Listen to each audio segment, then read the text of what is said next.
evening, everyone. Good evening. Hope everyone's well. Thought we'd jump on. I heard the question today. Are Tottenham a big club? So that's what we've come on to discuss. Are Tottenham a big club? You can look at it whatever way you want to look at it. Anthony's in. He wants to have his say. He was here before we even started. He's so keen. Good evening to you, Anthony. Good evening to you, Sheriff. Hello. First of all, Sheriff, how the devil are you? Are you okay? All right, mate. Not a hard day at work, obviously. Well, obviously. Well, I turned up. Yeah. Same old, as they say. Did a bit. Same old. Yeah. You know how it is. Yeah. That's it. And decided to go on the telly. What can you do? And when you WhatsApp me this, mate, are Spurs a big club? So it's like I said to you backstage, mate. It's subjective. Well, it's very subjective. Depends what angle you come at it. You can have your say in a minute, Sheriff. I will do. You absolutely will. Big up to Anthony. He's the first one in. Big up, mate. Big up to anyone who's in the chat that's already in already. Anthony, you know the question. The floor is yours. You come at it from what angle you want at, mate. Well, I was like I was saying a minute ago to you two. I think we are a big club. Like if you're comparing us to like the Man Uniteds and the Liverpools, then we're not at that level. But we are a big club. Now there's always that debate, are we like a big, from the original big six? Financially and historically we are. But if you're comparing us to trophies, then we're probably not a big club compared to a lot of them. I think sometimes us Spurs fans get a bit carried away, and we probably think we're bigger than what we actually are. But we're not quite at the same level as some of the top clubs. But in my opinion, I know obviously Man City have had their success for the last 15 years or whatever it is. But in my opinion, I think historically we're a bigger club than Man City. People can probably shut me down on that, but it depends how you define big club. If you define big club by trophies, then obviously we're not that big in that aspect. But yeah, like history and obviously history and fan base, I think we are a massive club. Okay, yeah, that's fair enough. That's fair enough. I don't know if you saw the thumbnail, Anthony. We are, in England, the 6th biggest trophy winners, historically, right? Yeah. So you know what we all say, last 25 years, there's only been 2, When would you say, if at any time, when you look back on the history of Tottenham and where we are now, where would you say we were a big club on the field? Is there a time that you would look back and go, well, in this decade or in this 5 years, we were there, we were, whatever? Well, probably before my lifetime, actually. Since and ours, mate. Probably, if you think about it, trophies-wise, probably Spurs haven't won the league since the 60s, have they? So 61, in that aspect, probably between the 60s and the 80s, probably is where we've not won the FA Cup since '91. So if you include from the 90s to where we are now, then trophy wise we're not big, but probably from the 60s to the 80s we probably were a massive club. Yeah, definitely. Yeah, go on, Sheriff. You have a go, mate. Tell us the angle you're coming from, where you're looking at, and then explain how you feel about it. It's like I said, it's very subjective, this question. Were we a big side when I was growing up? And you were, mate? Definitely. If you take cups into it. No, we didn't win the league in my lifetime. But cups and that, you look when I was, it's like I said before, I've said this loads of times, I was trying to think. Between when I was born to when I was 13 or 14-year-old, there was 5 or 6 there. Yeah. There was certainly a couple of League Cups, a UEFA Cup. You was born in what, 71? You was born in 71. 1970. 1970. So you had the UEFA Cup early 70s. Yeah, and there was a League Cup then as well when we beat Norwich. Yes. 73. Yeah. Yeah. Yeah. So I was too young to remember it, but it Yeah. was certainly, it was within my lifetime. And there was UEFA Cup back then as well, wasn't there? 72 or something, or 71. Wasn't there Yeah. another League Cup? Yeah, there was. Yeah, there was. Yeah. Yeah. Two FA Cups in the early 80s, Yeah. 81 and 82. UEFA Cup. UEFA 84. Cup 84. And a relegation chucked in the middle of all And that a as well. relegation and a promotion chucked in amongst that as well. Yeah. Yeah. Listen, Mark, the only reason I asked this question is because obviously we all know what's going on at the moment. Yeah. And has been going on for the last, I don't know, however long you want to say. I'll say since Poch, right? But in the last 2.5 years, yeah, since that 10-game run ended with Ange when he came in, yeah, I see it going that way. Oh, it's gone massively that way, mate. Right. So I'm asking the question because not just in WhatsApp groups, but I get sent things and whatever else from other people that are outside of this little group that we're in and the people that we know here, you know, and people are taking a piss, mate. Oh, yeah. Like in a massive way. Put it You've this way, never mate. been a big club, ever. Put it this way, You know? mate. In the thumb now, we're the 5th or 6th, whatever we are, in the standings of winning trophies. Yeah. But in the last, certainly since Poch left, so what's that, 7 years ago, we've become a meme. Yeah. We're a meme. We're a laughing stock. But the thing is, you know, the term Spursy, which absolutely winds me up, but it's true, really. Was that a thing when you two were younger watching Spurs? So how long has that been around for? That seems to have got a lot louder. That I term. would say certainly in the 2000s that come about. Probably when since in the Enid's 2000s? Enid's reign, yeah, probably since it started. Yeah, probably since 2000, 2001, innit, when Enid took over. Yeah, maybe a little bit after that. Yeah, maybe a little bit after. It was something must have happened, and I can't remember what it is now for us to be called Spursy in the first place. Yeah, I mean, it really came to the fore the year Leicester won it and the year Chelsea won it, and we should have won both of them. Yeah, we were in good positions to win them, but we never had the squad. I mean, when we was growing up, the word Spursy wasn't even invented. Didn't even. It was like Spurs were the FA Cup team. Yeah, we were. We were a cup team. Yeah, we was always known as a cup team. There's no, like Mark says, we've never, apart from the Poch years, and there was back when Keith Birkinshaw was manager. Yeah. There was one year we had a mental run. I can't remember the exact year, but it was like we was right up there in the league, had games in hand. 87. Yeah, I'm when trying Clive to Allen brains while 49. I was talking. So when Clive Allen scored 49. That's it. Yeah, and we were flying now, But got the cup final as well. Did we finish second that year when he scored 49? I can't remember, but I know we got to the cup final as well. Did you know Michael McIntyre, the comedian? Yeah.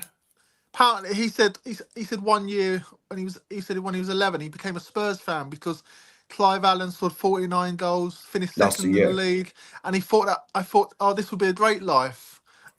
And he ended up supporting Spurs. It's probably gone downhill ever since. Yeah. I'm trying to think. Was it that year or not?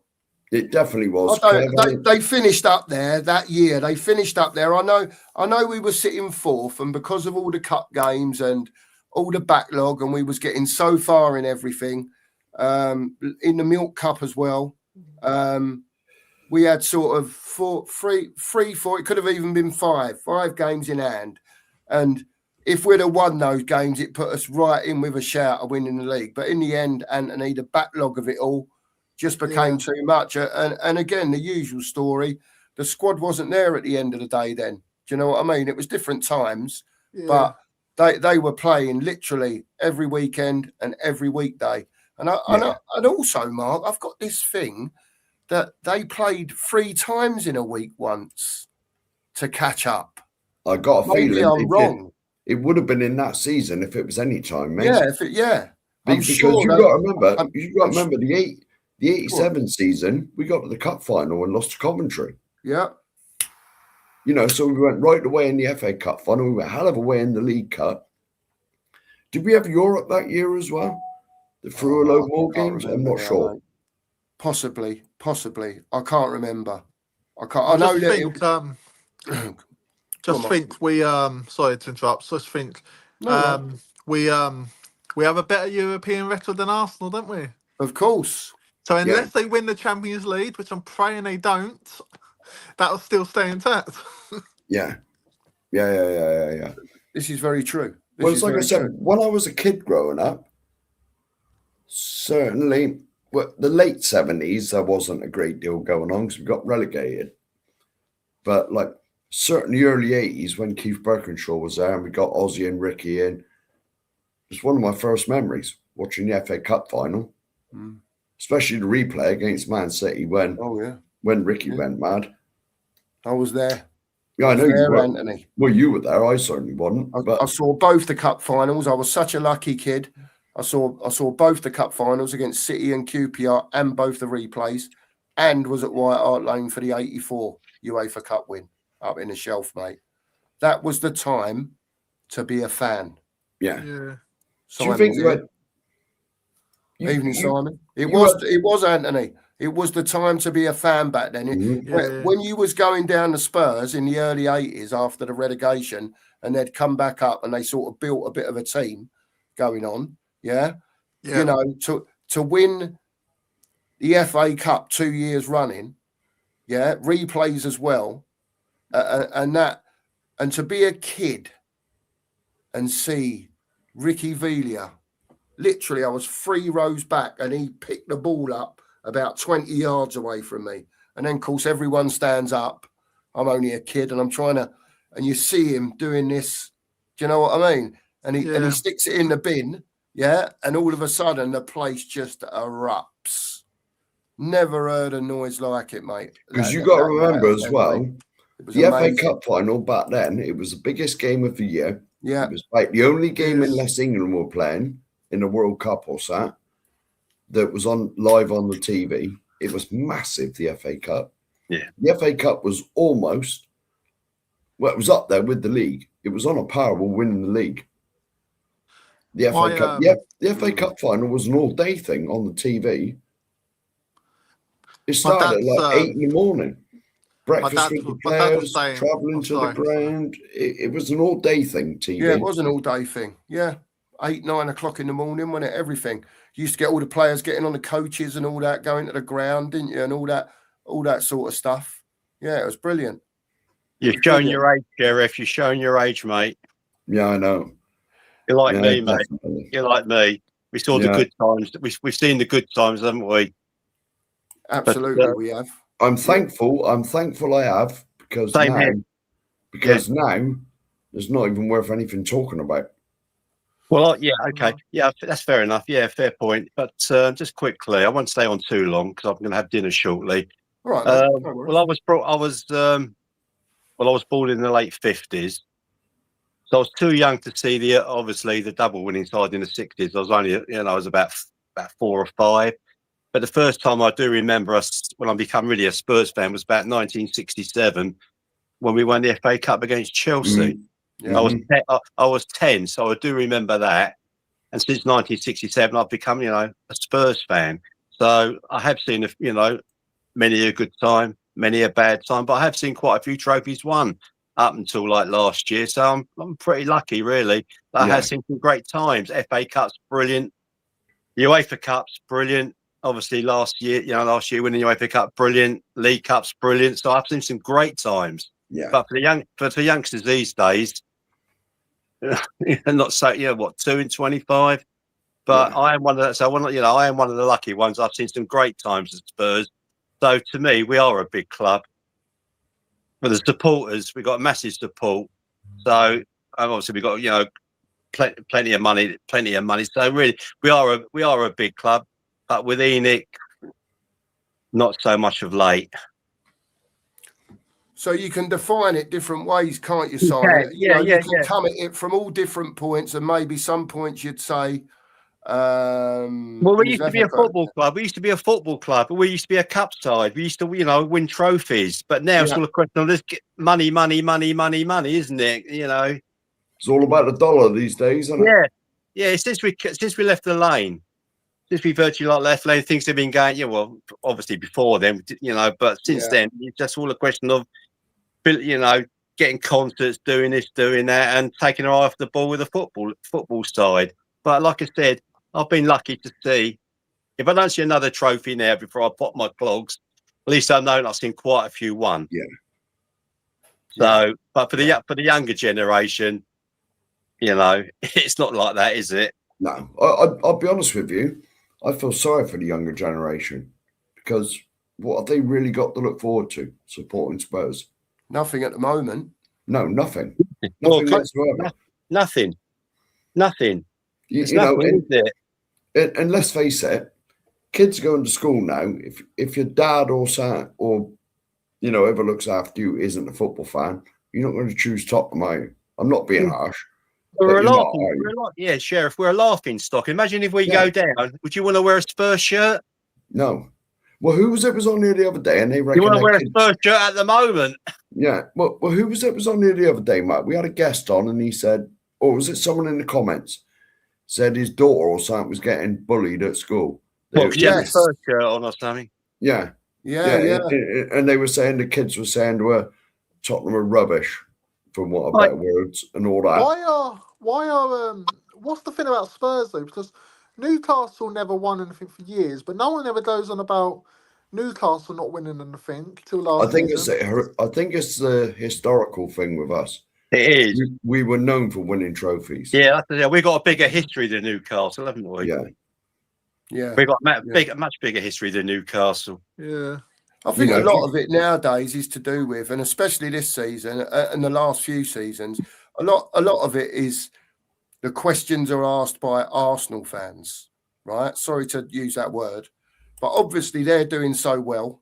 Yeah, But they're a proper run club. They want to win things. They want to win things.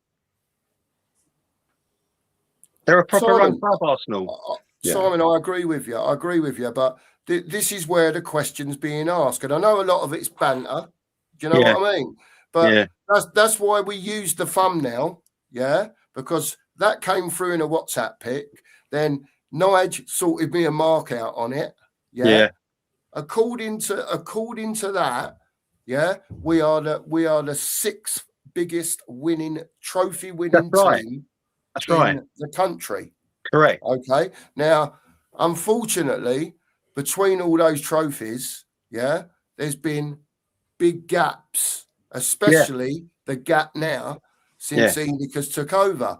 Now, what I'm reading is a lot of the fans, Nige is in, a lot of the fans, big up Nige, are saying, look, basically, like we're saying, you've won a Europa League, 2 trophies in 25 years, we didn't even regard you as a big club back then when you was winning trophies in the 80s, when you won the league in the 60s. How could you call yourself a big club? So whatever it was, how long we been on? 20 minutes? About 40 minutes ago, I said to Sheriff, come on, let's go live and we'll ask the question. And let's get people on and see what they say. Because, like we said, Simon, you can come at it from the trophy winning angle. Yeah. You can come from it, the gaps between. You can look at all the other stuff that's going on as well. Do you know what I mean? I'll say what I think when everyone else is finished. Look, this is great. I love this, Mark. Let everyone on, will you, mate? Please. Yeah. Josh is in as well. Big up to you, Josh. Hope you're well, mate. Thanks for coming on. Look, hello. Look, we'll go to Nige first. Does he come in just before you, Josh? Nige. Yeah. Loads of different ways. Big up to you, by the way. Thanks for coming in, and thanks for the thumbnail, by the way. Yeah, big up, mate. Lots of different ways that you can come from this app. The trophy aspect, the way that it's all developed over the years and where we are now, and so on and so forth. Nigel, give me your opinion and where you're coming from at it to get that opinion. I think it's, like you It's said, difficult. there's so many ways in what you can, whether you can call a club a big club or not. I'm just going with my heart and what I know from growing up. And that is when I first started supporting Spurs in the 80s, Tottenham were a massive club. We were a massive club. And, you know, back in the 80s, we were in that top 5. And there was no Man City, there was no Chelsea. They weren't part of anything. You know, it's only been the last 20 years. Chelsea was like 2 or 3 leagues below, weren't they? Yeah, it was only because of Abramovich, isn't it? With Chelsea, Abramovich. That's why they've come right up, because of his money. Exactly. Yeah, it was Liverpool, Everton, Man United, Arsenal, and Spurs. That was the top 5. That was a big 5 anyway. And you know, and I still look at these clubs now, and I still look at Everton as a big club. I still look at Leeds United as a big club because they were massive in the 70s. They were massive in the 70s. Yeah. Leeds were massive in the 70s. I used to love watching Leeds in the 70s. They're a great I side. still look at Forest as a big club. In the 80s, they won a European Cup a a couple of times. Forest were also a big club in the 80s. They won a couple of European Cups under club. Yeah. And you know, even teams like Derby, they were a massive club as well. Yeah, they were a big club as well. Yeah. Listen, I still see Spurs as a big club. Financially, we are a juggernaut. You know, Right. I just feel like it's like we always say as Enoch, isn't it? They are holding us back so much. We could be so much more, but they have to let the reins go for us to be that massive club that we all know we are deep down, but we're just not showing on the pitch. Yeah. Fair play, Nigel. Fair play. Evening, Josh. Hope you're well, mate. Hope you're well. You know the question, mate. We'll talk about all the other stuff in a minute, but the main question is, from your angle, are Tottenham Hotspur, and you can say still a big club or a big club if we ever was, or you know, give us your opinion, mate. We're European winners. Simple. We're European winners, whether you like it or not. We are a massive club. We are revenue wise, we are a massive club. Money wise, we're a massive club. Players like Xavi Simons, who, you know, whether people want to banter about him or not, he's a talented, you know, one of the utmost talented footballers in there. You know, he wanted to join Tottenham. We are a massive club. The problem is we are having an awful season, and it's becoming to be a bit too regular to my likings. You know, last season we finished 16th, 17th. Now we're going to go towards 16th, 17th again. It's a big problem, but we're still a massive club. Come on, let's not you know, sugarcoat over what's happening here. We are a horrific club right now, but we're still massive. Fair play, mate. Fair play. Listen, we're out going back to the trophy winning thing. As we know, as I've said, you go back to the way back before I was born was the last time that we won the league. I was going to say the Premier League then, but it weren't the Premier League then, the Football League, whatever. Right? As Mark said, and as Simon has said, you know, Tottenham were always known as that trophy-winning team, if you like. Do you know what I mean? Win an FA Cup, European trophies, League Cups, whatever. Right? We were a cup side. End of story. We were a cup side. You know, 60s, 70s, and 80s cup side. I agree, Simon. I agree with that. To me, yeah, on everything but the football, yeah, since 2001, right? They don't give a shit about the football. Trust me. We might have won the 2 trophies in 25 years. They're bonuses.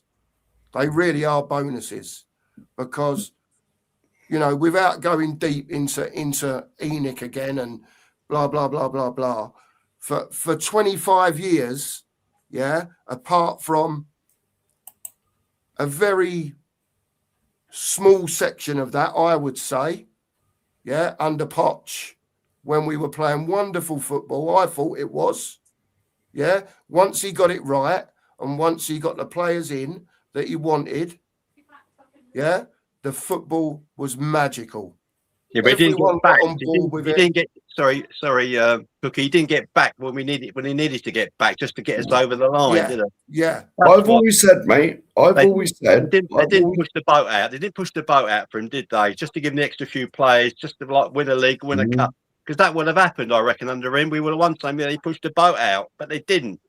I've always said under these lot, right?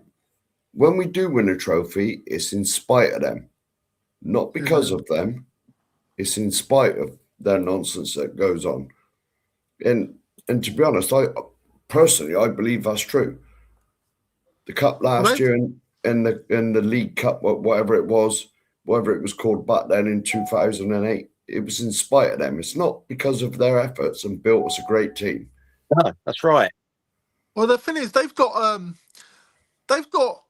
See, Anne said this on the overlap, and it's our motto: to dare is to do. But they don't dare and they don't do. It's an absolute joke, that motto, when it comes to us. That motto, actually, I don't know if you hear him talk sport with Cundy and stuff. He always takes the mick out of Spurs for that motto, and it doesn't help with the whole Spurs thing. Anthony, he hates Spurs. He didn't want to play for him. He didn't want to go to Tottenham. I know. He played for Spurs. He didn't want to go. He don't like Spurs. They did dead from the transfer window. They dead for the past, 6, 7, 8 years. But look who they dead with. They dead bring Dragerson in, taking the risk on him. Bring in Basuma, bring on the chance. God, these are the people who they dared with. But look what happened. But with the wages, they act like a big club. But when it comes to wages, compared to the others, we're a small club compared to with all the wages. I think the entire conversation kind of just depends on like how one defines a big club. Because if we're talking in terms of trophies, that's for me not really up for debate. I mean, we've won more trophies than basically 90% of football clubs in England. But if we're talking about how the club acts at the top level, they do not act like a big club in any capacity whatsoever. I often hear this whole talking point where they're really great on the business side of things, but then they don't quite do it on the football pitch. But for me, the football pitch is the business. That's basically where the money is. You do well on the football pitch, you do well at business, because that's what you need at the end of the day to be a proper football club. You need to do well at football. So until they basically either, I don't know, hire some proper experts, like a Rangnick equivalent or someone like him, to come out and just clear all the nonsense and just actually start getting us to become a proper football club, we're just going to be stuck in this limbo where we'll have the odd manager like Poch who sort of performs miracles and coaches the players into sort of basically just fighters who are able to get sort of up to certain decent levels. And then we'll just be back in this limbo where we just keep on going down and down and down until we're at where we are now. Because where we are now is more or less almost where Juan de Ramos had us when he was sacked, and he had us in relegation, basically. And then Redknapp came in, we went up and up and up, and we got to the peak with the Champions League final, and it's been down, down, down, a little one evening with the Europa League, but it's been down, down, down again. So all that happens for me when the next Poch comes in, it could be Poch again for all we know, is we may just see another little uprise, but it will be the same old story where it ends up deteriorating. So ENIC just need to sell up at the end of the day. That's what needs to happen. But if we go down, they won't, will they? If we go down, are they going to sell at a loss? Not a chance, mate. If we go down, I'm talking seriously. If we go down, are they going to sell for a loss? They want to get there. Well, it won't be a loss. It's not going to be a loss. I get that. It's not going to be a loss, but it is a loss, but it's not a loss, is it? I know what you mean. I know what you mean. It's like a loss relative. A loss, but not a loss, because they brought it for nothing, and they're going to sell it for a profit. But even so, I'm still thinking it's still going to be a loss, but not a loss, if you see what I mean. If we go down, if they decide to sell up, if we go down. So the club's worth, apparently the club's worth like 5 billion or something. No, 3.5, isn't it? Well, I think 3.5. That's just what I've heard and stuff. So how much do you think the club would be worth if we went down? Well, I've heard that. I've heard that Amanda Staveley's gone in for him again, hasn't she? With her husband. She's always going in. 3 billion, yeah, 3 billion, knocking around 3 billion. They've got the money to pay about 3 billion for the club at the moment. More What I've importantly, if heard. we go down, can anyone see us coming straight back No. up? Because No. I don't I want us to think- be another Derby. I don't want us to be another Sheffield Wednesday. If we go down, we might not come up for 20 years. I'll Nige, be in dead my by then. I'll be dead then. Nige, I'll be Yeah, dead me then. too, mate. Me too. if we go down, Nige, in my opinion, there's more chance that we just go free fall than go back up with this I agree. current squad, because I don't think we're seeing how they perform against the likes of, well, the relegation sides this season, the Forests, the West Hams. We've seen how they perform this season, and they cannot stand the physicality. The Championship is one of the most physical leagues in the world. They will get they'll eaten be off, alive in mate. there.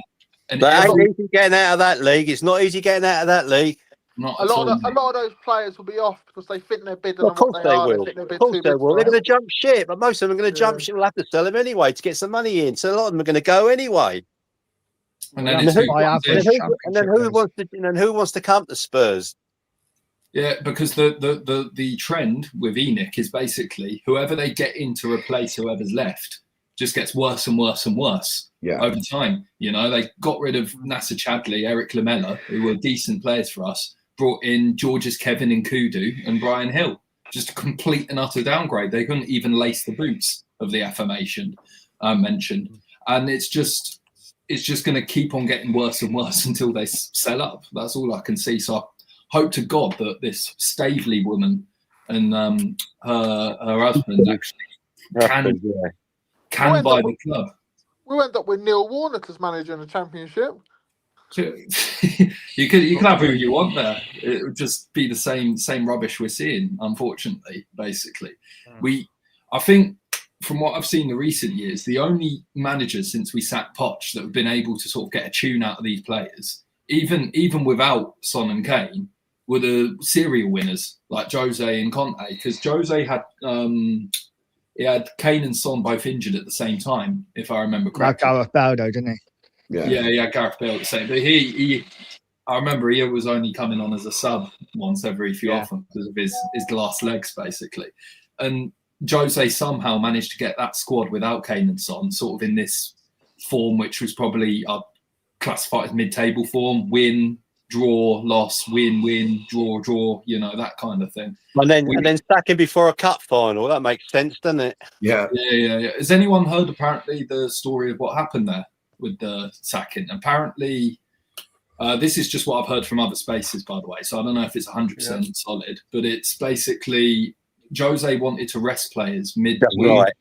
Yeah, before the final, and Levy said no. Levy said no. Jose said, if you want to make decisions like that, you go and sit in the bloody manager's chair. And Levy just flipped the lid and sacked him then and there. It was away at Southampton. Or home to Southampton. I think it was home to Southampton because Mason's first game. It was I believe, with Mason. It was either away or home to Southampton, and Mourinho wanted to rest players for Man City in the cup final, and Levy said, "No, top four still on for us. No, you're not doing that." That's right. That's it.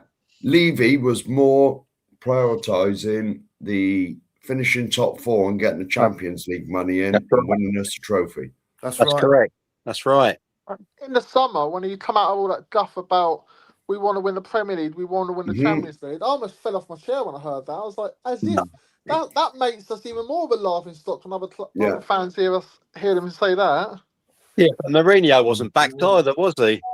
Yeah, Jose, I'd say he got the least backing out of any of them, basically. Because who did we actually sign when Jose was there? It was Matt Doherty, Joe Rogan, I think. Joe Rogan. Was it Joe Rogan? Joe Rodon and Jetson Fernandez.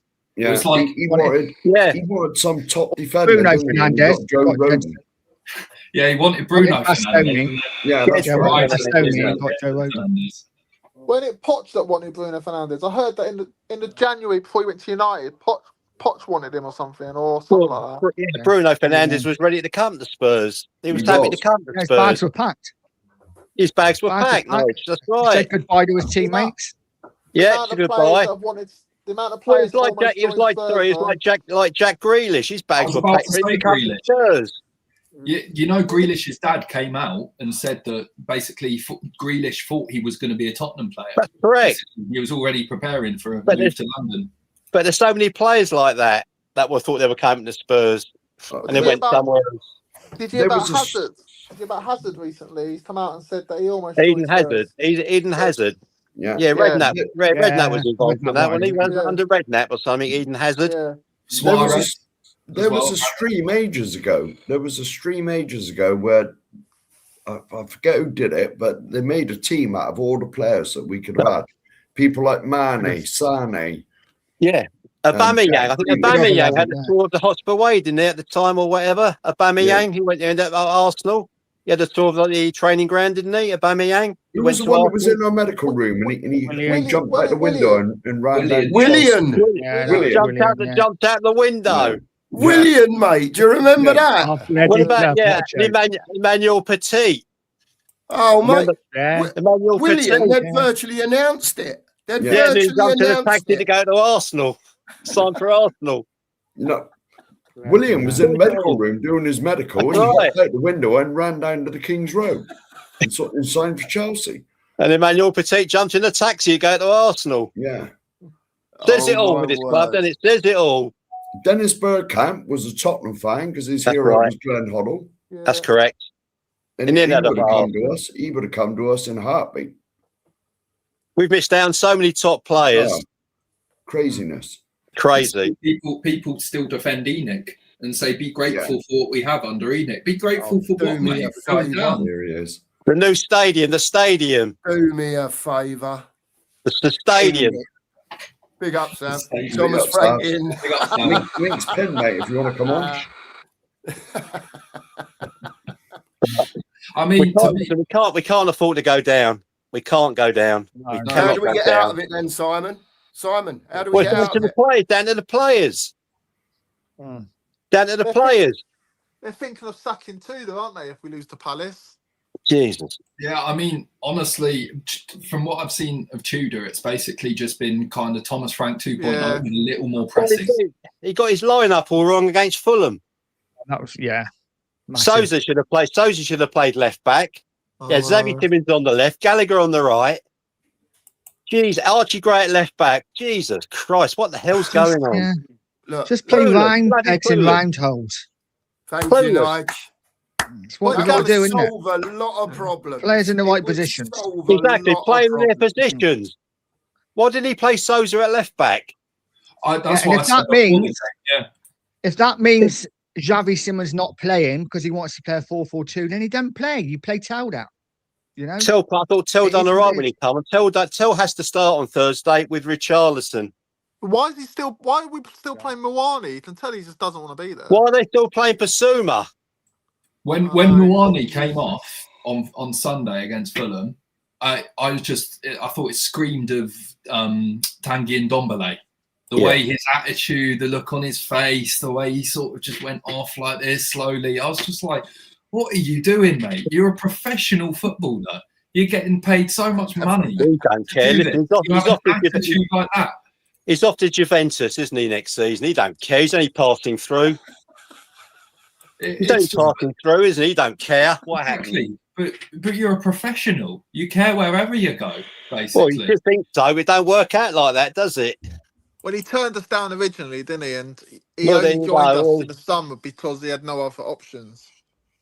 We're just we're just a Mickey Mouse club. I'm sorry to say it. We're a Mickey Mouse club. Listen, I think Nigel are now on the head there. You've got what you've got available. Yeah. Right? So play them in the positions or in their preferred positions and then work it out from there.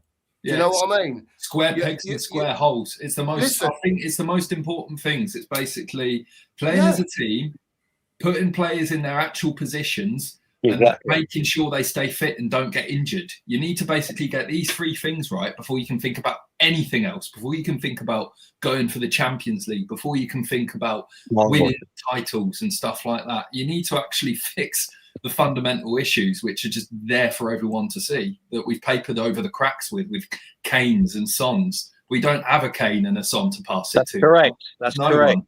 I'm That's just going correct. to come out on this bit here. Swords of 1,000 Men. There you go. I played it in the pub Saturday night, actually. There you go. It's just go on. You carry on, chaps. You're doing really well here. You know, talking about this is a great show. I'm loving it. Sitting here. No, hang on. Go We on. have a super chat to deal Hang with. on. Games. Hang on. We have a super chat to deal with. Big up, Sava. Thank you, mate. Cheers, Sav. Big up. I agree with that from Sava. The players are shit. To be honest, they're just Hear me out. absolutely useless. Maybe, just maybe, the players are shit. I've been saying this for years. I said this under Jose. I remember we lost at the Emirates 2-1 when Jose was the manager, and I was speaking to some guy who supported Arsenal basically a few days after the game, and he asked me whether I was Jose in or Jose out, and my answer was I would get rid of every single one of those players before I even thought about sacking Jose Mourinho, because that's Jose Mourinho. Look at what he's won. Yeah. Look at what he's done. Yeah. How can we think that we're sort of above him and that he's the problem, and that these players which just don't even look like they can get, it's things that you learn how to do at football when you're 3 or 4 years old that they're not getting right. It's not even about tactics. It's not even about like team spirit, if anything. It's literally about being able to pass a ball straight to the person who's wearing the same colour jersey as you. They can't even do that. Basics, it's called.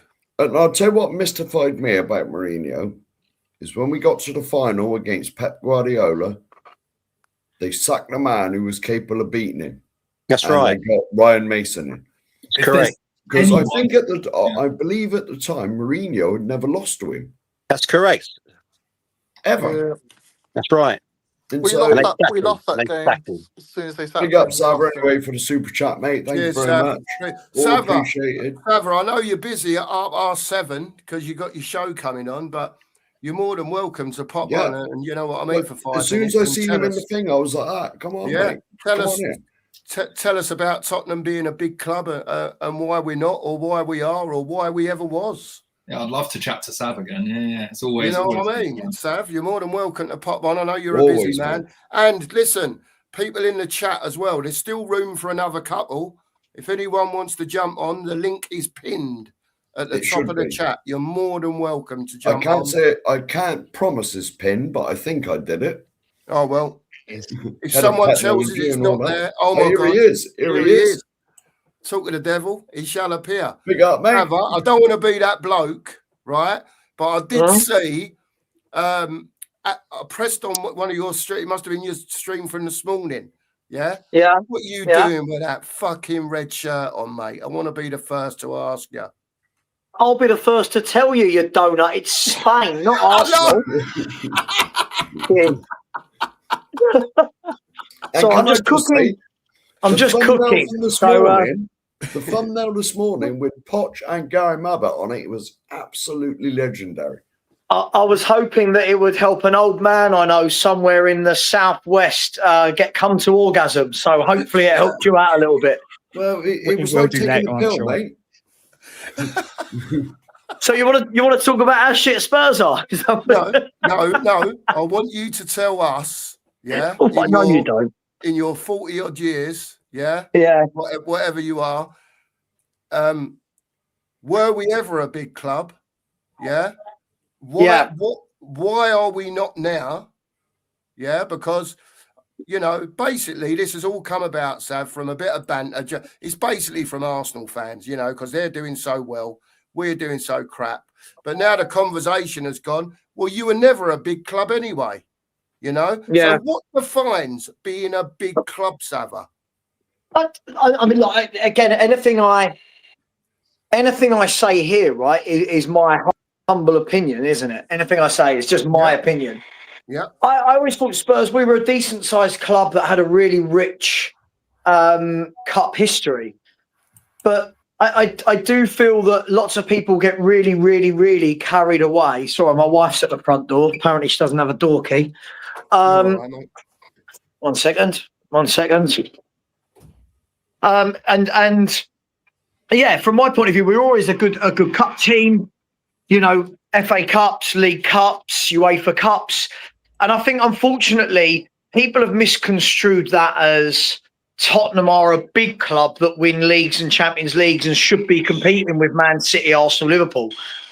And whilst it's great to have that that ambition, I do feel that like the Champions League run and finishing second and third a couple of times has made people think we have a divine right to be there year after year after year. Yeah. And 100%.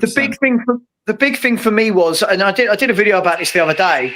I don't want to go all Mr. Box Office on you, but I did a video about this the other day where when you look at the last all the times where Tottenham have qualified for the Champions League, apart from last year creeping in through the back door for the Europa League, every year we've qualified for Champions League has been either Gareth Bale or Harry Kane have been in our team. Now, when you look at Arsenal, City, Liverpool, Man United, Chelsea, all of the big five, they've never, ever, ever relied on one player over a period of time. They just have top players galore, right? Yeah. So you can take out a top player, they replace him with another one. Yeah. And unfortunately, we've had a couple of mavericks in Bale and Kane and Son to a lesser degree that have carried us into those top four positions. And fans think that's what we are as a club. And unfortunately, we're not. We're not that as a club. And again, only in my humble opinion, lads, I feel that what we're seeing now is what Tottenham were if you took Kane and Son out. That's I think right. those two they papered over a lot for 5, 6, 7 years. And now you're seeing that the rest of the players aren't actually top four material. They're not a top four football team. Those two made us a top four football team. So that's where I'm at with it all. Totally agree. I Totally 100% agree, Sav. Totally I have agree, to say, you touched on an interesting point there when you said those words, big five, right? Because Sky Sports and all these other sort of media panels have always spoken about this big six. You know, they've included Spurs in that. But then when you actually compare the titles and everything that we've won, you sort of see, I think it's Man United, Liverpool and Arsenal. They're sort of up there at the top with all these back-to-back titles, trophies and all that. Yeah. And then you go down to Chelsea and now Man City a little bit because they've been picking up back-to-back titles. And then you see there's just such a large gap between the big five and then the sixth, the Tottenham, basically. But the whole big six idea has basically almost conditioned so many people to just sort of have this almost expectation that we should naturally be going for the title every single season. But then when you look at how the owners function, the signings they make, the signings they don't make, more importantly, we do not act like we're trying to build that. It's basically just pass it to Kane, pass it to Son, pass it to Bale, fingers crossed. But yeah, I mean, you look at that year when, I mean, we were absolutely toilet that year under AVB, weren't we, as a team?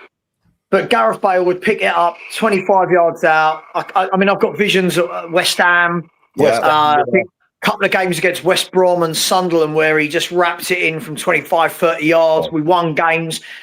We would be doing that now if we had Gareth Bale, right? We'd be really poor, but Gareth Bale would turn some of these draws into wins and some of these defeats into draws. Problem you've got now is, we're all arguing about whether or not it should be Richarlison or Solanke starting up front. This is mid-table talk. This is bottom half table dilemmas. You know, Arsenal are talking about should it be Gyökeres or Jesus? Should it be Madueke or Saka? Should it be Eze or Odegaard? And we're arguing about Dominic Solanke or Richarlison. You know, these are the levels I think we're at. But the problem is we blame every manager, and I'm as guilty as this as probably most of you are, right? Yeah. We're all guilty. But I've got to the stage where I can't keep blaming managers because Frank, Tudor, Ange, bringing Pep, bringing Harry Redknapp, this squad is not going to win games regularly with any of these managers, unfortunately. So right. That's where I'm at, lads. It's only my humble opinion, but the results are proving that. I agree, mate. You talk a lot of sense all the time anyway. I totally agree with you. That's where we're at. I try. But I do have to go. Bang average side, mate. I've I've got to go. And if one more person asks me about Ange Postecoglou, I'm going to cry. Can we please stop talking about him? Yeah, See you later. Absolutely. Love Big up, you. Cheers, Sav. Sava. Bye-bye. Thanks, mate. Mate. Thank you, See you mate. soon. Straight Straight talk. talk. Yeah, Talks a lot of sense, mate. Talks a lot of sense. I Yeah. love watching Savage shows. He talks so much sense. He really does. You I should totally have seen agree the with what he said. cookmaster in his That's where garden. we're at, mate. That's where we're at. You should have seen this man in his garden with a football. My God. Get him on there. Get him at Well, left play back. Thursday. Yeah, well, when we have talk like that, I just want to say, it's my little ditty. When we have talk like that, right, that's why we're called. There you go. Yeah. There you go. It'll disappear in a minute. I've done it. I've done it all myself, you know. I know it's like, you know, I did that all Okay. myself. Okay, But it's the totally media, Savage was totally right. Totally right. the media totally don't right. help, do they? The No, media I, don't help with Tottenham because we act. They like drive this whole big club. Spurs are a big club thing. Like you just said, the sixth biggest club, and they love it when we lose. Look at us now. We're struggling like anything. Sky, media, everyone absolutely loving the Tottenham They downfall. want us to go down because they want us to go down, don't they? A lot of them want us to go but down. Would they? They But hate would they be Tottenham. A lot of them commenting hate if we were Tottenham. Burnley?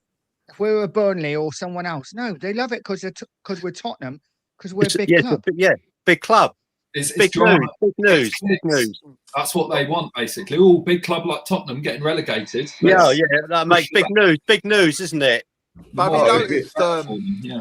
Have you noticed all clubs? They have a when they're playing Tottenham, they sort of seem to up their game against us. Like the fans are all behind them and stuff. When they play Tottenham, I noticed how loud the home fans are or the away fans because everyone wants to beat us. And this is another reason why I don't think we will get out of the championship if we do go down, because it will be just like that, but almost on steroids. Every single team in the championship, when faced with Tottenham, they will play like it's the game of their life, the World Cup final. I mean, you know, even non-league sides, sometimes we've struggled against them. Look at Tamworth, man. Yeah. Like, I reckon, you know, You're we're right. lucky we played Tamworth in the FA Cup last season, lads. Imagine had we got them this season, we probably would have been another Man United versus Grimsby, or it would have been Or another Crystal Palace, Macclesfield. Macclesfield, wasn't it? Yeah. All I can say is look at Man United this season. Yeah, they had a manager with Amorim. He couldn't get them to tick. Yeah, now look at it. He improved them a little bit, but he couldn't get them. You know, I thought he was going to be perfect for Man United. I've got to say, when they announced him, I thought, my God, this lot are going to be back with a vengeance, right? Carrick's come in, yeah. All he's done, he's put, like you said earlier, round pegs in round holes. Let them get on with it, yeah. And basically, all he's doing is what he did at Middlesbrough, because even though Middlesbrough didn't come up, they're a very good side. Yeah, right? He's got better players doing that, what he did at Middlesbrough. Yeah, at the end of the day, Amorim, he was speaking about philosophy this, you know, philosophy that, and sort of what his idea of football is. And then Carrick just comes in and he's like, right, lads, let's just get the basics right. There you go. Sorry to interrupt. So here's one for you. If Man United don't offer Carrick a full-time job next season, would you have him, even if we're in the, you know, where we are now, or even in the Champions? Would you take him as manager next season, no matter what league we're in? If he, I'd have Carrick tomorrow. What, instead of no, I mean, I'm talking about looking ahead. If we stay up or go down, God forbid, would you take Carrick or Pochettino? That's a really next season, not now, obviously, because at Man United. But if the Man United don't take him on for next season, will you take him for next season if you stay up or even if you go down? I'll still take Poch back. I agree. You wouldn't go for Carrick. You wouldn't think seriously about Michael Carrick as manager of Spurs next season. So is the deal with Carrick? I'd consider Carrick if we were to go down, because he has managerial experience in the Championship. Right, okay. So if he went down, I get that. Bring us back up. If we are in the Premier League, I think what we need would be Poch. I don't think it would be a repeat of what we saw last time, because I don't think we have the players good enough. And I think this new variant of Enoch and their board are even worse than what Poch had last time. But what I think Poch would be good for was basically be the same reason as Carrick is good for Man United, is Poch knows our club. You know, he understands the club. He understands what the fans want to see. And I also think, as Sean Butler says a lot, we also just need to scratch that itch, you know? Because so many people, we've been talking about Poch coming back since the Jose days.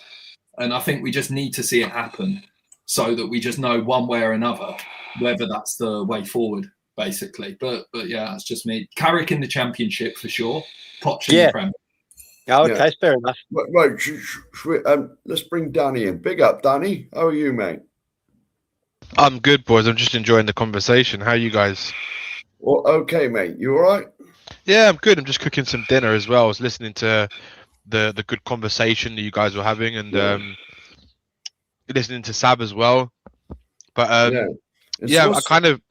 kind of echo, like, I've been saying this for a long time. I mean, I was one of the very few. I was one of the only ones who kept saying. I know maybe some of you won't agree, but I kept saying that sacking Thomas Frank is far more riskier than keeping than hiring someone who's never managed in the Premier League before. So bringing in another manager, I think, is far more riskier. And I honestly believe, regardless of who the manager was, we would stay up. And I think even now, I still think we've got a chance of staying up. And the only reason I say that is just because I think the teams underneath us are as much as they're fighting, they've got an even harder fixture list. But so I think, go on.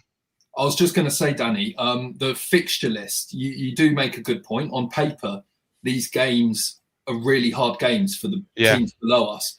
But if you look at how the teams below us perform in their hard games, they look better than how we perform in our easy games. Right?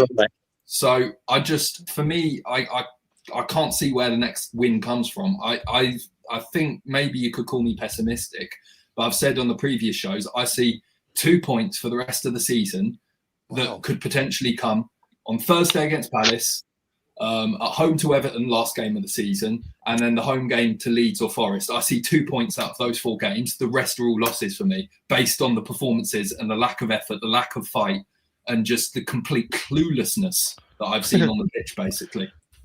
Yeah, it's hard to disagree. It is hard to disagree. I mean, I said last week that the next two games being Fulham and Palace, if we don't get any points from those 2 games, I'm not saying we're going to get relegated, but I'm saying that we're in serious trouble.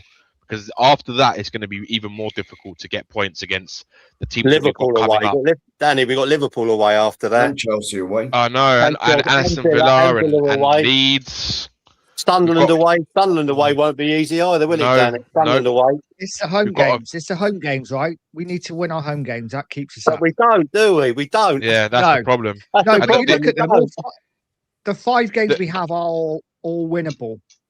I know we don't play on paper, but if you look at them, that's right. You know, Palace, Forest, Brighton, Leeds, and Everton. You'd expect Leeds won't be easy. Leeds won't be easy. They're nuts off Leeds. Yeah, Leeds are a good team at the moment as well. They're a hard-working side, Leeds. Leeds ain't going to give you nothing.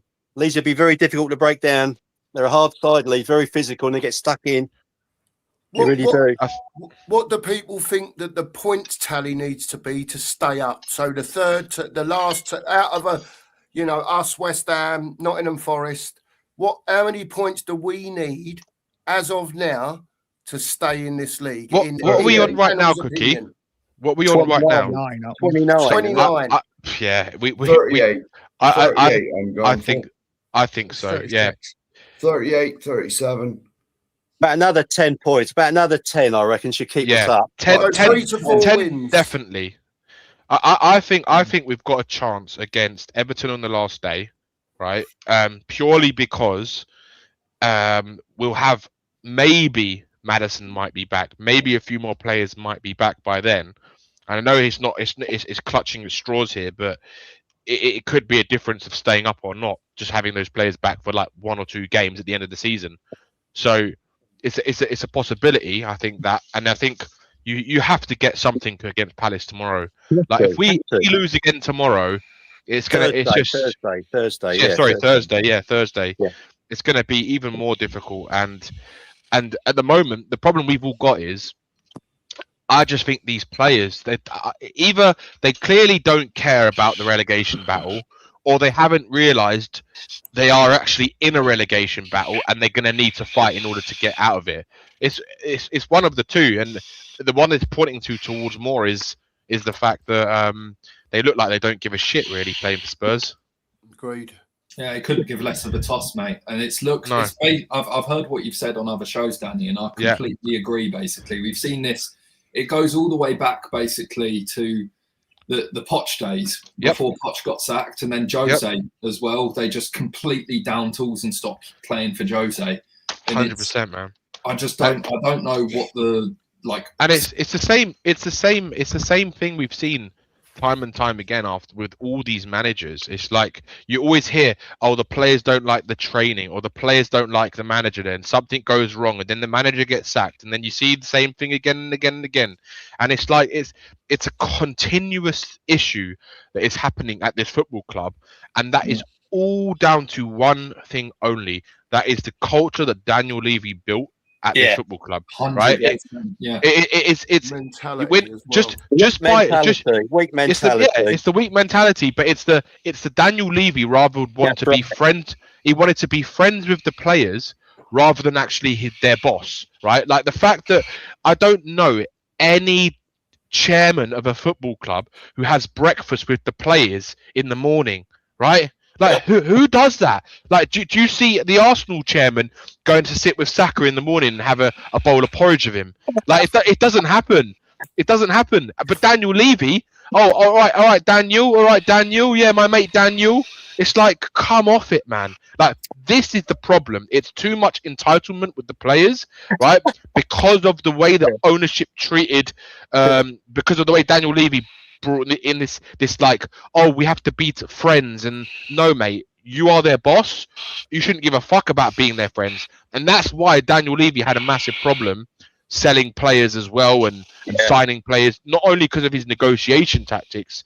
He was friends with everyone. He wanted to be friends with everyone. Yeah, 100%. I mean, Danny, what you've been pointing out about these players and their stinky attitude. Yep. You know, when they down tools, you can even track it all the way back to the AVB days. Do you remember before AVB got sacked? There was that whole stinky situation with Adebayor, where basically Adebayor had sort of arrived late to a meeting and he was wearing this hat, and AVB told him to take it off and he wouldn't, and they had like a row in front of the players. I think so. Yeah, I think so. After that, basically, we just saw him completely down tools for AVB. And we do the same thing. We sack AVB, we get Sherwood in, and then basically they down tools for Sherwood as well in games like the Chelsea game where they just capitulated and losing 5-1 or 5-0 at home to Man City, things like that. It's just the same cycle. And when it happens with so many different squads, so many different managers for year and year and year, you just have to point the blame at the top. There's nothing else you can really blame there. Yeah, 100%, because it cannot be people like, I mean, we know that we've always had issues with the ownership giving the funds for the manager to buy the right players, and then when they finally release the purse strings on the actual on the money that they use for the transfers, they do it, but they do it to the shit players. So they have big transfer fees, but shit players, because they don't want to kind of keep the level of high transfer fee, high wages. They want to do high transfer fee to make it look like, oh yeah, we're spending money, but then they do low wages, and it's like that's why you're getting the shit players for like extortionate prices, and it's just completely fucked us up the last couple of years. So it's just an absolute mess the way they've been running this football club. And it was inevitable. It was inevitable this was going to happen. Like I was saying under Conte that if we lose Harry Kane and Son, we are a relegation team. I used to say this all the time, and people used to slate me and say, no, No, no. I could see if Yeah, them two were you're gone, right. Yeah. we were in the mud. Like, we genuinely had serious problems because no one else in our team contributed the way they did. Because what happened was, the teams that played with Harry Kane and Son towards the latter stages of after Pochettino had gone, right? What happened was the players they weren't good enough, so they heavily relied on Harry Kane and Son. So what they do is they would let them two. They'd always try and find them two, and them two can work their magic and pull off some miracle result, right? But if them two weren't playing well, which is very, very rare that they weren't playing well, then we weren't ticking. We weren't ticking, and then if we didn't have like an Ericsson or a Madison or whoever not playing, it's just we did nothing. So we have never had That's where we're at, Danny. That's where we're at now, mate. yeah. We've got nothing. We've got nothing. It's like we never have a plan B. We just have Harry Kane and Son, and then if they're it's like they're cavemen. It's like, what happens if Harry Kane and Son are not there? Well, I don't know what we do. Do you know what I mean? It's like. Well, all I'll say, Danny, is that any other serious football club, when they had a player like Harry, and to a certain extent Sonny, they'd have built a team around them. Yep. But we just buy Joe Rodens and that's right. Get Fernandez. And then we go for we want Bastoni. We end up getting Kevin Longap on a 2 year there you or go. something. There you go. That sums up all you need to know about this club. Anyway, we've got a question. Question on the panel. Does FA, Sky, etc. hate London clubs? I've just noticed we always get shut on, and they do something to Liverpool and City. I don't know about that because they're always doing that same something to Arsenal as well, aren't they? Yeah, I was going to say, like, it's, Brentford as you well, know, I mean, I just generally It's think Schooner. they don't like Tottenham, and it'd be such a massive story if we got relegated. They're doing everything in their power to make sure we do get relegated. That's right. So I it'd agree. be something to talk about. I think Gary Neville has a soft spot for Spurs. He always talks about Spurs on Sky. Yes, that's right. Yeah. Over the time. Yeah, it does like Spurs. Yeah. But you've got to remember, if a club like, all right, the title of the show was, I suppose, a big club, compared to the other relegation teams that keep coming up and down like a yo-yo and the teams that are always down there, yes, we are. But that's sort of missing the point. Are we a big club comparing them to teams that always get relegated or the teams that are always down the bottom of the league? Mark, I don't agree with Sava when he says we're not a big club. I get his sentiment around we were a cup team, but come on, for me, in my opinion, the whole point of elite sport is to win trophies, right? To win medals. If you're an athlete, you want the gold, right? You want the silver and you want the bronze if you can't get the gold, right? If you're a sportsman, you want the number 1 and number 2 positions, right? That's what you want. So Tottenham, historically, before the Premier League came into play, had won more FA Cups than anyone else, and they'd been the first team to win in Europe, the British team. They have won so many trophies, right? I know, albeit they're cups, it doesn't matter. To me, that is the whole fundamental point of a football club, is to win trophies. And the total amount of trophies Tottenham Hotspur have won is more than most people, right? Okay, we might have not won league titles and European Cups in terms of the Champions Leagues, but we have still won more trophies than the majority of people. And the Premier League, when the Premier League came in, Man United, Man City, and Chelsea were the teams that dominated, right? If it wasn't for the Moneyball leagues, it might have been completely different. In the 70s and 80s, it was Liverpool that dominated, right? So to me, and Everton at one point as well were I was going to say Everton had a go in the mid 80s. Yeah, they were a good team as well. They were a good side, Everton in the 80s, very good side. So for me, I don't agree with the notion that Tottenham are not a big club, because historically we have won more trophies than most clubs have won in their whole history, right? Yeah. So yes, in terms of and from a financial point, I think we're a big club, but we just don't. When we've regressed so much, because when we were at the heights that we were under Poch, the club didn't do enough to take us to the next level, and we've just regressed. That's where it went wrong. Yep. It's basically, for me, it's the whole big club conversation.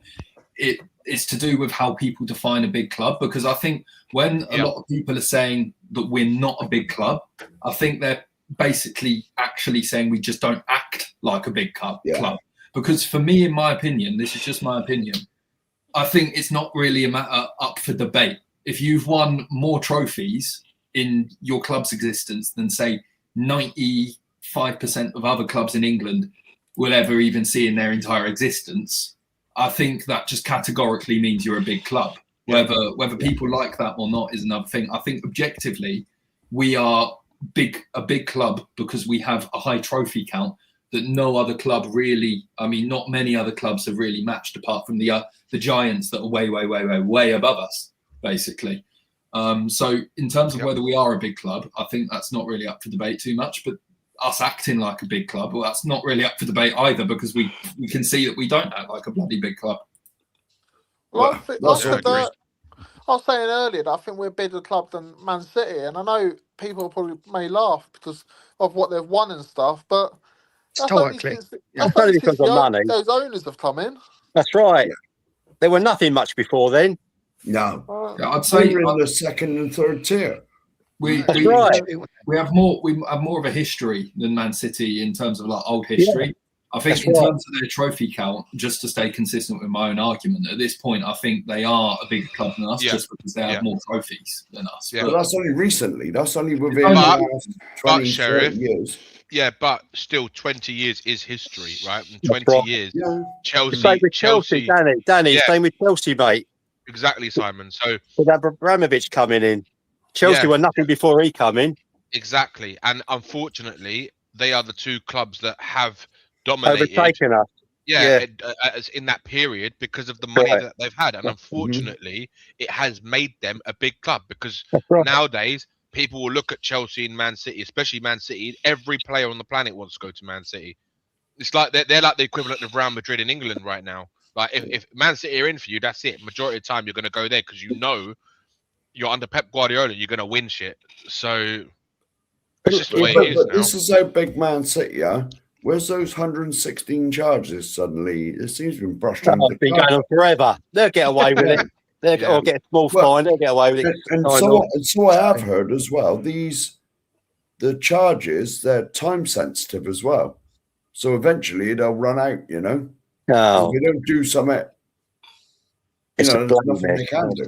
That's what I heard. Whether that's true or not, I don't know. It's been dragging on forever. It has been. Yeah, I can't see them. They're going to find some loophole to let them off. Yeah, of course they are. them. They ain't going to get relegated, are they? No, they're talking about 40 or 60 points, aren't they? I can't see them giving them 40 to 60 points. I can't see that at all. Definitely not. No. Definitely not. No. Who's that? Oh, speaking as a gooner. Sorry, I wasn't even looking at that. Pete Chambers says, speaking as a gooner, Spurs are much bigger than City and Chelsea. No doubts about that. Do we agree with that? That's why I put my thumbs up. Big up to you for that. Historically, Historically, definitely. Historically, yeah, but not now. Not now. Oh, not now. No, Christ. No, definitely not. Yeah, but don't you realise the football only started when the Premier League started, didn't it? So that's right. That's what a lot of people say, doesn't it? We forgot about that. When the Premier League started. For me, my started in 1993, whenever it was, 92, whatever it was. Barometer for me, just so I stay consistent with what I've been saying, is the trophy count. So to reply to that previous comment there, it's for me, it's just I do just see Chelsea and Man City as bigger than us based on that trophy count alone, because I can't just sit here and say that we're bigger than like 95% of other clubs because of our trophy count and just then disregard Man City and Chelsea's trophies because they won it more recently. Historically, over the years, though, they're not. Historically, I'd say historically, we are sort of more historically entrenched in English football, basically. Yeah, definitely. Throughout the decades, that's how I'd define it, rather than saying that we're bigger than them. I'd say we have more depth to our history than these two clubs, basically. More the heritage. Well, better. I heard that Abramovich was supposed to buy Spurs at one point. I don't know if that's true. It was. True. Yeah. That was true. Literally. It was That true. was true. And guess who stopped him? Oh, I wonder. It would be a lot different, wouldn't it? Yep. It definitely would. Right, let's move on just with the conversation, just for 10 minutes. We're finishing like 15 minutes, right? Okay. Is that when Let's Saba just- starts? Well, Yeah. 15 minutes. Yeah. I'm just thinking there's one. I just want to ask one more question in case you've got anything else you want to ask. No. All it was I was going to say, moving on to Thursday, just briefly, just from everyone. What do we need to do to get either a point or 3 points? And I know we hear the same question every week, you know, and you'll probably all give the same or relatively the same answer, right? But is there a certain thing that you think that we might need, or something from someone in the game that can turn it? I don't know. I'll let you lads answer the question. Well, I'd make a few changes for number one. I'll have Sosa at left back. 100%. I knew you were going to say that. 110%. I'd get Yeah. Danzo back for Yeah. Dragerson. Yep. And I'd play Richarlison through the middle Yeah, I agree with that. Yeah. Yeah, for me, it's and basically tell down the left.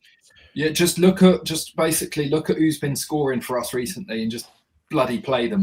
That's Well, look at it. He made quite a little bit of a difference when he came on Richarlison, didn't he? Against Fulham.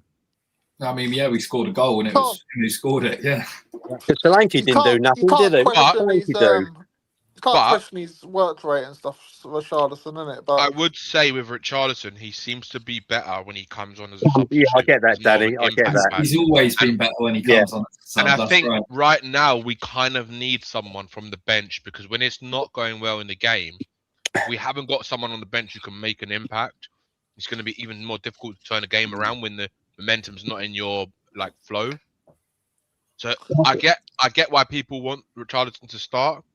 And I know he fights, so I don't really care who starts, to be honest with you. But my preference, I'd probably keep Solanke to start, and then if he's not doing it, you bring on Richarlison to change the game. And also it's a little bit like Tell as well. Tell, unfortunately, he's come on this season as a substitute. He's been really impactful, but when he started, he's looked terrible. Yeah. You go with the same thought. You go with the same kind of up front as against Fulham, then, Danny. Would you? Solanke. I'd probably go. Moani. I don't You know. start with them. I think I'd start with Solanke. I probably would start with Moani on the right and Tell on the left, something like that. Okay, that's fair enough. Yep. Anyone else? Round pegs and round holes for me. Yeah. You know, we need. Yeah. That means Sosa on the left. I don't want to see Dragic I in don't there. want to see Archie Gray. I do not want to see Archie Gray playing left back or right back. No. Yeah, 100%. No. Please God, no. And I'd probably sit No. Xavi on the bench as well and see what he can do coming off the bench, because for me he's not doing it. Really good player, but yeah, if we're going to play a 4-4-2, for me Xavi off the left isn't working. I hope you don't play a 4-4-2 again, Nige. I hope you don't do that again. It just don't work, does it? It just don't work. He's got But not with the players he put there. You can't play Gallagher right wing, can you? I mean, Well, he did, didn't he? Yeah, exactly. You can't play him right wing. If he's gonna do his whole three at the back setup that he does, I'm just thinking who he has available. Yeah. You'd do square pegs in square holes. Play Sousa on the left. Play Porro on the right, because Porro is actually a right wing back. That's his actual position. That's right. No, we've all been talking about dropping Dragerson, but who have we got to play centre half apart from Van der Ven, Danso, and Dragerson? I think those two, Danzo and Van der Ven, I'd play. I'd go with those two. I'd go with those two as well. If we're doing a back three, though, I think if we're doing a back three, we have to play all three of them square pegs. So and stick Gallagher and Polina together in midfield, strength, and then put Xavi in front of them. Yeah, and try and make them work as a midfield, and then put and then just put whoever up front, because I don't really think it matters all that much. Yeah. Solanke, Moani, Richarlison, for me, they're all just basically as, unfortunately, just crap as each other. I hate to say it because I want my strikers to be good for us, but we've got nobody else. We've got nobody else. That's what we're stuck with, isn't it? Yep.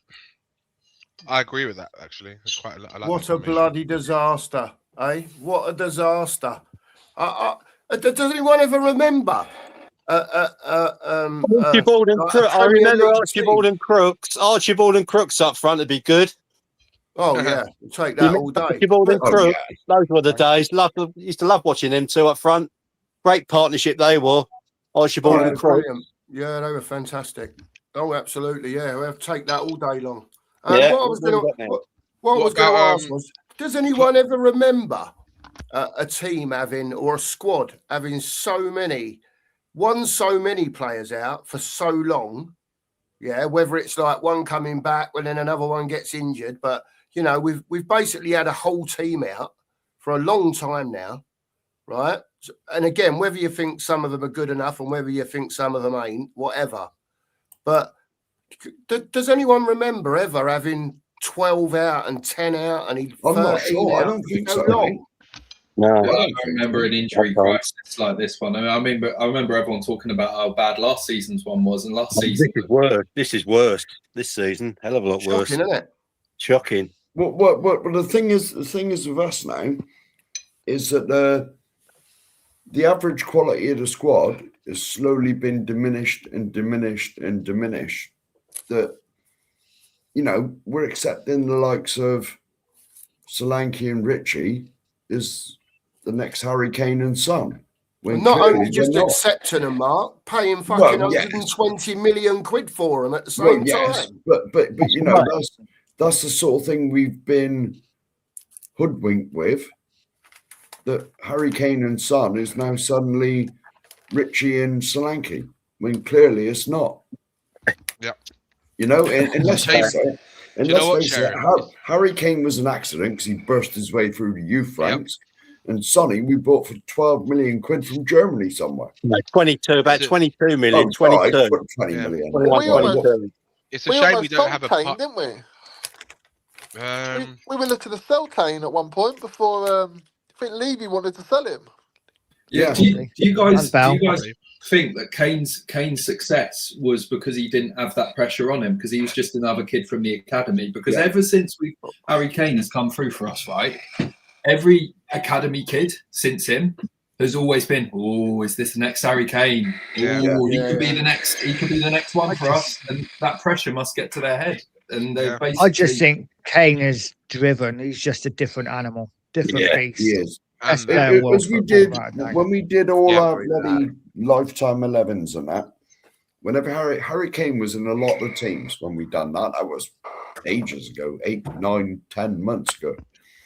When we did all of them, Harry Kane, we all said it all the time. Harry Kane is a unique footballer. Always the back pages, never the front ones. 4 kids, 5 kids, whatever he's got these days. He's got half a football team, I think, now. And like he's settled down. You never see him in clubs, like sat in a dentist chair with tequila and that being poured all over him. You never see it. Shame. Always the back pages, never the front ones. He's the best. You know, like I'm 68, so I've seen some great players, but he's the best player I've ever seen at Spurs, Harry Kane. Yeah. The 2 words that sum Harry up is model professional. Yeah. Yeah. I just think he's an elite player. Like, Of course like he the way that he can. I mean, if you've seen, probably all of you have seen some of the passes that he's done this season alone, and some of the passing and goals that the guy has scored, it's ridiculous. The technique that he has for passing a football and scoring a goal when it just looks impossible, and he makes it look effortless. This is only my opinion. Sorry, Danny. This is Sorry, only Danny. my Just opinion. Danny. Just quickly. Do you think Kane's a better player now? You think he's better now than in Yes. Germany than he was at Spurs? Yeah, and do you know why? You think he's moved up a gear? Because he's playing with better players. Yeah. This is only my opinion, but Mourinho made him. When he Yeah, I got was him about deeper. to say under Yeah. under Poch, he was a top striker, right? Yeah. Top He's striker. all rounded now. Jose came in and made him a world-class all-round footballer. Yeah. Yep. I remember for like the last few years he was playing for us, he wasn't just a striker. He basically did the job of a centre-half, a playmaker. He and replaced another Ericsson. He played Ericsson, yeah. Who was heading the balls out when the opponents had Harry corners and Kane. they were swinging Oh in yeah, the- yeah. Oh, That's he'd true. get his head on it at one end, and That's then true. 20 seconds later he'd tap it in at the other. Didn't Well, I play, was didn't actually, he play in goal? He best played in striker. goal once, didn't he? Didn't He Kane did. play in goal once? Yeah. I did play a goal, Lost me yeah. 100 quid. Lost me 100 quid that night. That's Spurs Well, night. What did you bet on, Nige? Eh? Go on. What did you bet on when he lost you 100 quid that night? I bet on Harry Kane to get a hat trick and Spurs to win by 4 clear goals, and we're 4-0 up. He let that in, and That's idiot. brutal, mate. Oh, mate. How much would you got off that, Nige? But that was only a right 100 few quid, but wasn't it? 100 quid's 100 quid, yeah. Wow.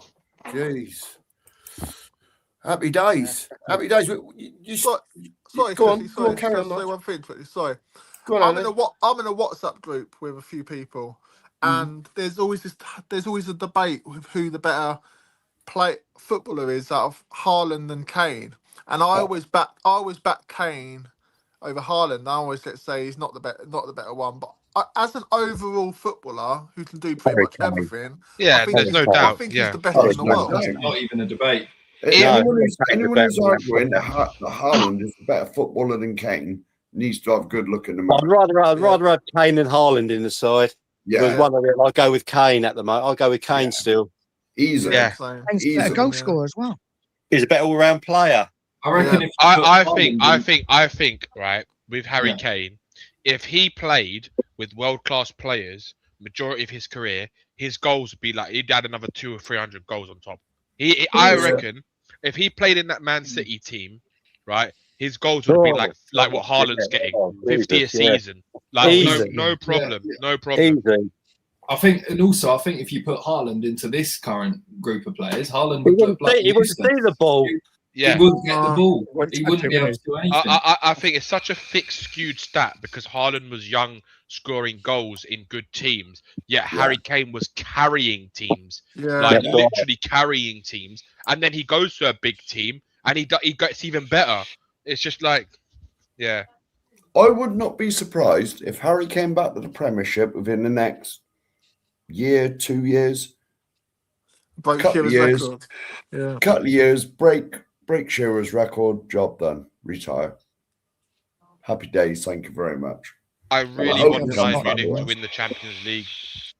So that he's so fit, yeah. He looks after him so well. He could come back to England in his late 30s and still break it. Yeah. No, top player. You can see with Harry Kane, and Danny's right, because he's playing with better players. Yeah, he looks even better, and it's true, he does. But I think Harry Kane as well, as long as he's playing with good players, he will just get better and better until he's like mid-30s, late 30s, like 36, 37. He might have still lost the pace, but he's one of them fellas that he's so good.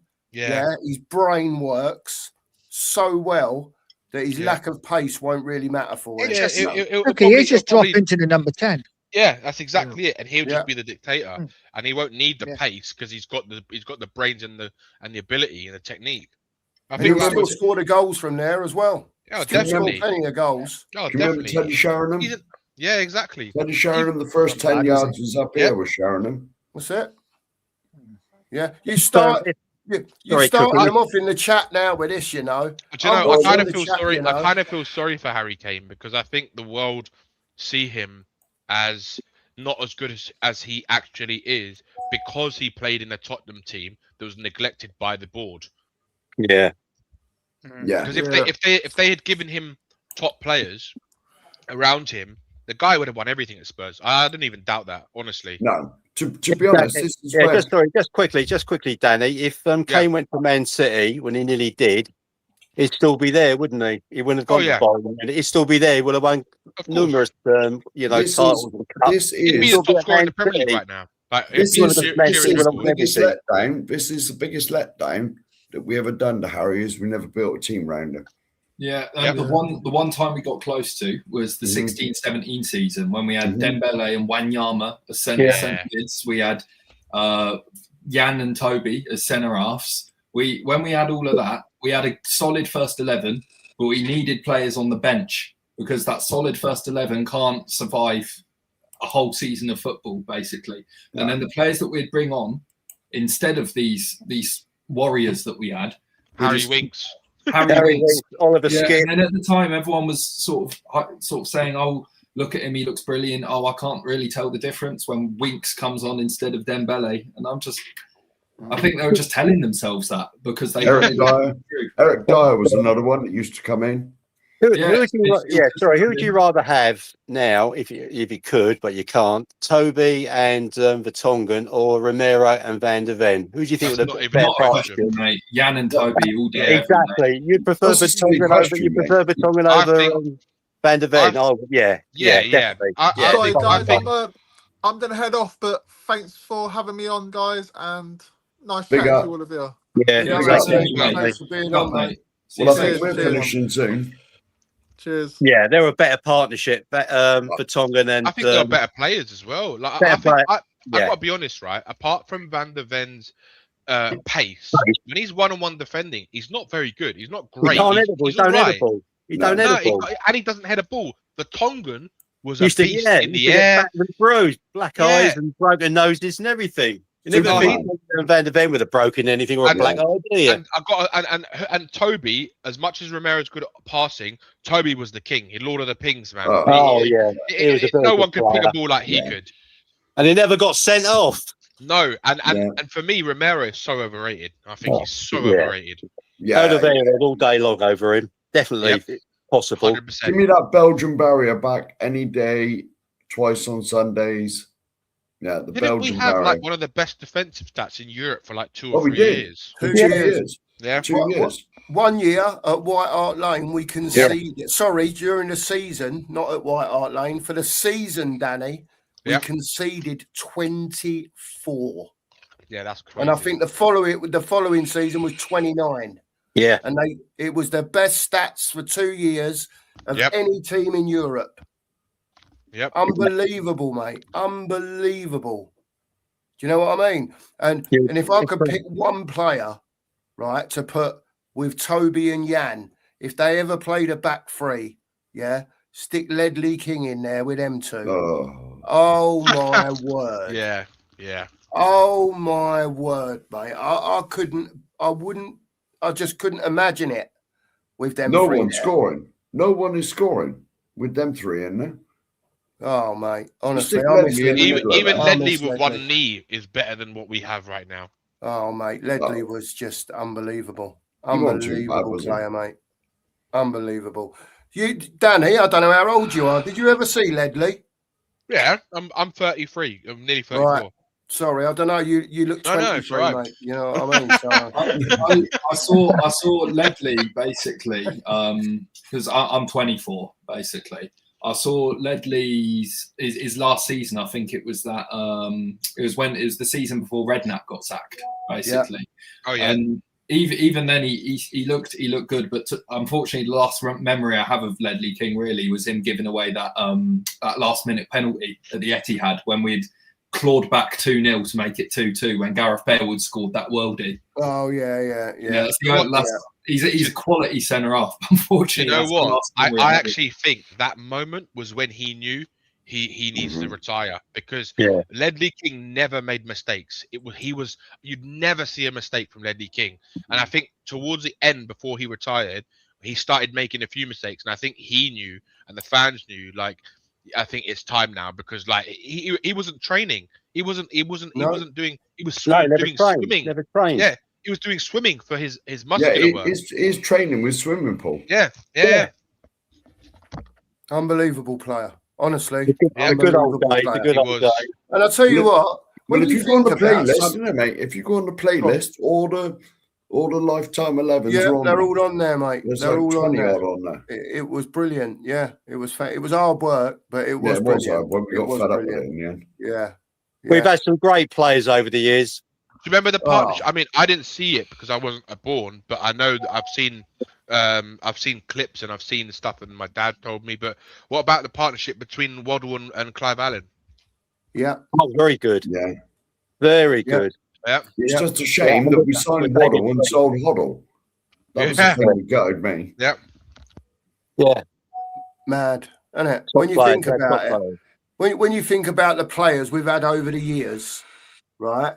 But never actually built a squad full of them, No. or No. even Yep. you know, like Yeah. a team and a half of them. Even That's you right. know, it was always just like even when we had that Poch team, there was never really anyone coming off the bench. No, No. it was rubbish. Do you know what I mean? And it's madness when you think about it.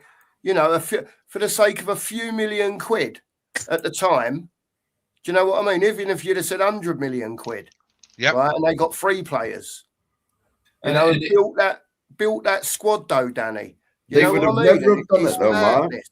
They would have never done it though, Mark, because the stadium came first and they wanted Fuck all the the money to stadium. go in that. I Yeah. know, Stadium. I know F for stadium, but we could have won 2 league titles if it weren't for Levy Honestly, and his I think- cohorts. I think the moving to the stadium, moving into Wembley, it happened at the worst possible time. It happened literally while we were there and just ready to take that. And you extra look what's happened. And you look what's happened since we've been in there. It's been like that downward Yeah. spiral. completely It's and utterly, regressed. completely and utterly, mate. It's just so depressing to think about. Honestly, sort of. That's The why I way- get so angry with Eno.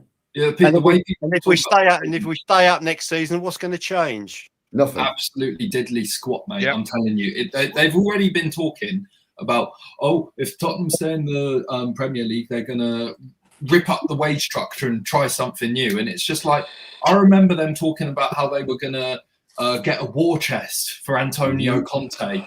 I remember they were supposed to bring in all these players for him, and then after Conte, when that season happened, I remember they were gonna rip up contracts and have a complete No. fresh start.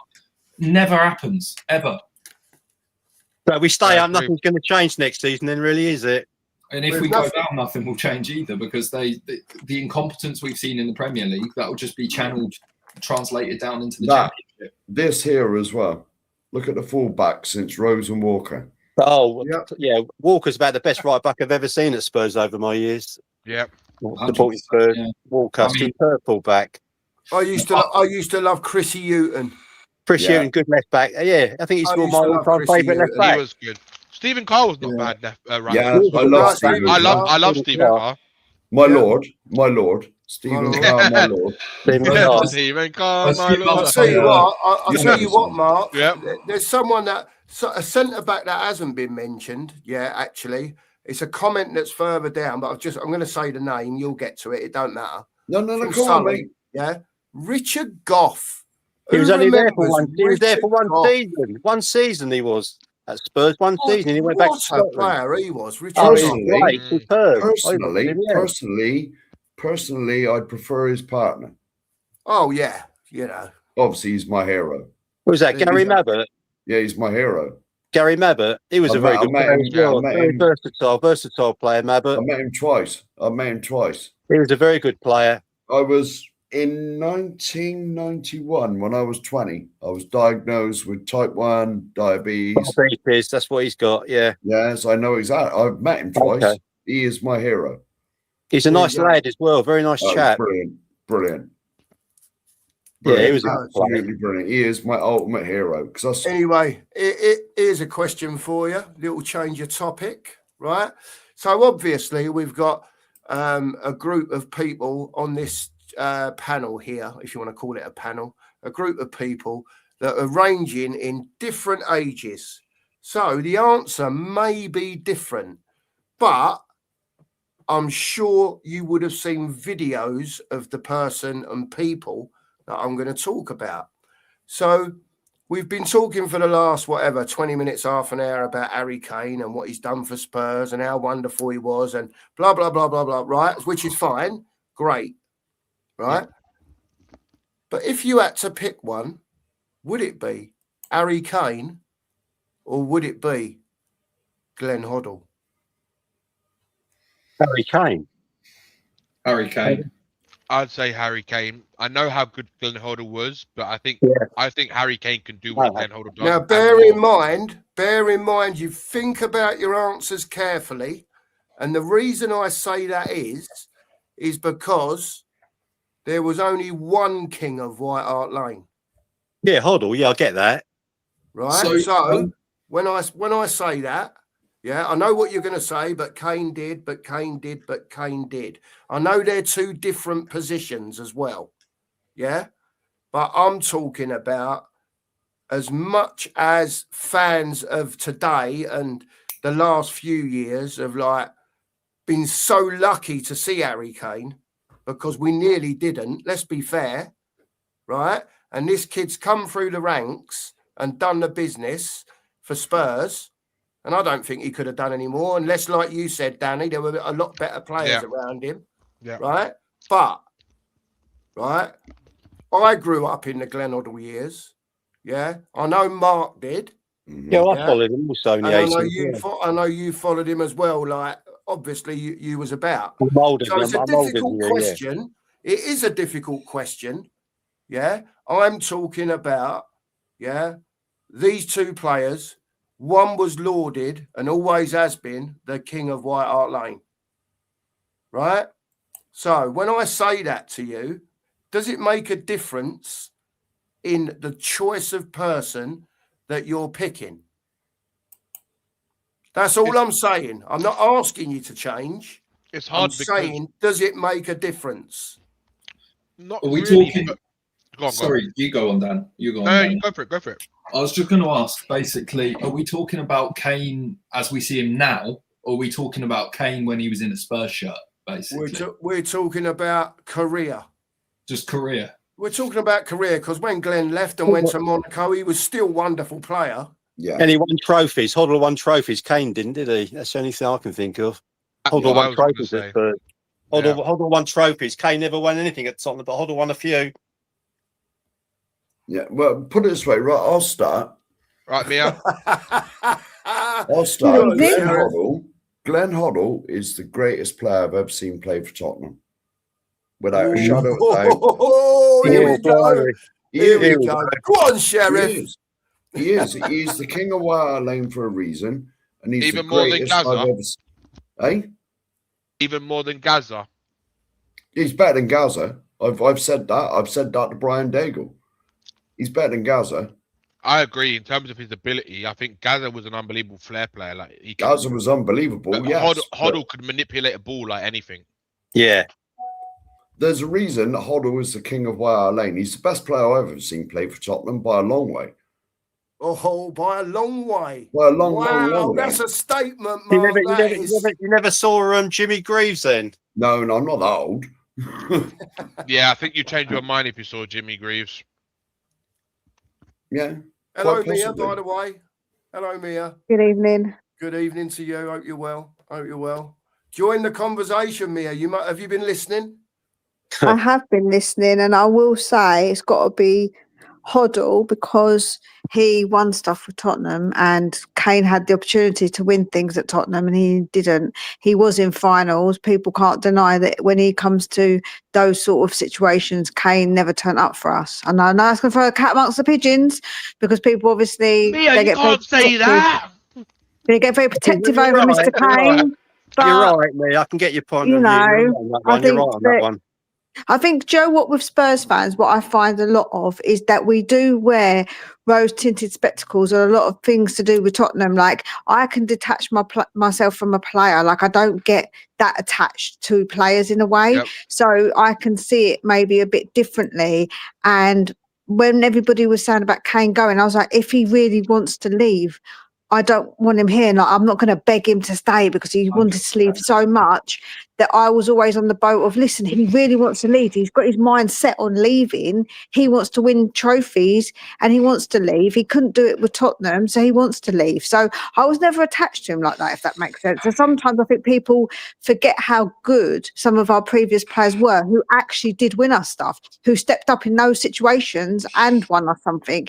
Even might I just say Gaza, because he did, like, he stepped up in those big situations. Like, that's what I'm saying. Like, I just, yeah. I don't say it's gonna. Everyone's gonna get a bit about it, but Mate, you're right, Mia. You're right. Yeah, Kane didn't step up in the finals, did he? You're right on that front. I get that. It is true. That's the It's true. basically. It's a I was good caught point. in two minds about this. The reason I answered Kane originally is just, in all honesty, I've watched many videos of Hoddle, but I wasn't there, so I can't really make just a statement about that, certainly. But I just remember the day in 2015 when Harry Kane scored that header in the 83rd minute against Arsenal and won it 2-1. I was there in the South Stand with my dad, and it's the best day of my life, probably apart from the Europa League win. One of the best days. But I cannot argue with anything there that what Mia said, because everything's true. Kane, he had plenty of finals that he played for us. Yeah, and I don't remember him showing up in one of them, and he never won us silverware. So at the end of the day, I can't really argue against that, you know. And I'll just say, I've been through the comments. I've not seen one that says Kane. Not one. There's a reason that Hoddle's king of the lane, and that just about says it all. All right, so pose the question to everyone, because you're just trying to wind us up, mate, because I know your answer. Listen. Tottenham have been blessed over the years, with a number of absolutely wonderful footballers. Don't forget Richarlison in that list. Yeah, Richarlison. He came 12th, right? He was on the bench. Joe, he can stay there. The player that I would say that I think is probably like on Kane level is Bale, because obviously it's the same difference. Like Bale, absolutely fantastic player. You know, I gotta say. Oh, sorry, go on, Mia. Go on. Yeah, and obviously he didn't get the opportunity, but like with Bale, he's one of those fantastic players who won nothing with Spurs, but obviously went on to win so much with Madrid. So like he's an absolutely phenomenal player. So I'd probably Bale. He was on his own. For me, Bale was my favourite ever Spurs player in my lifetime. I'd say in terms of what he could do single-handedly, and then going to the biggest club on the planet with the best player in the world alongside Lionel Messi in Ronaldo, and really I think he was a better player, and the only reason he didn't do even more was because of his injury record. And look what he did in the finals. He single-handedly won them a Champions League final, Copa del Rey final. He won 2 Champions League finals, that is. So I think he was on another level. And then getting Wales to a semi-final of the Euros, wasn't it? The Euros? So the Euros, that's a feat.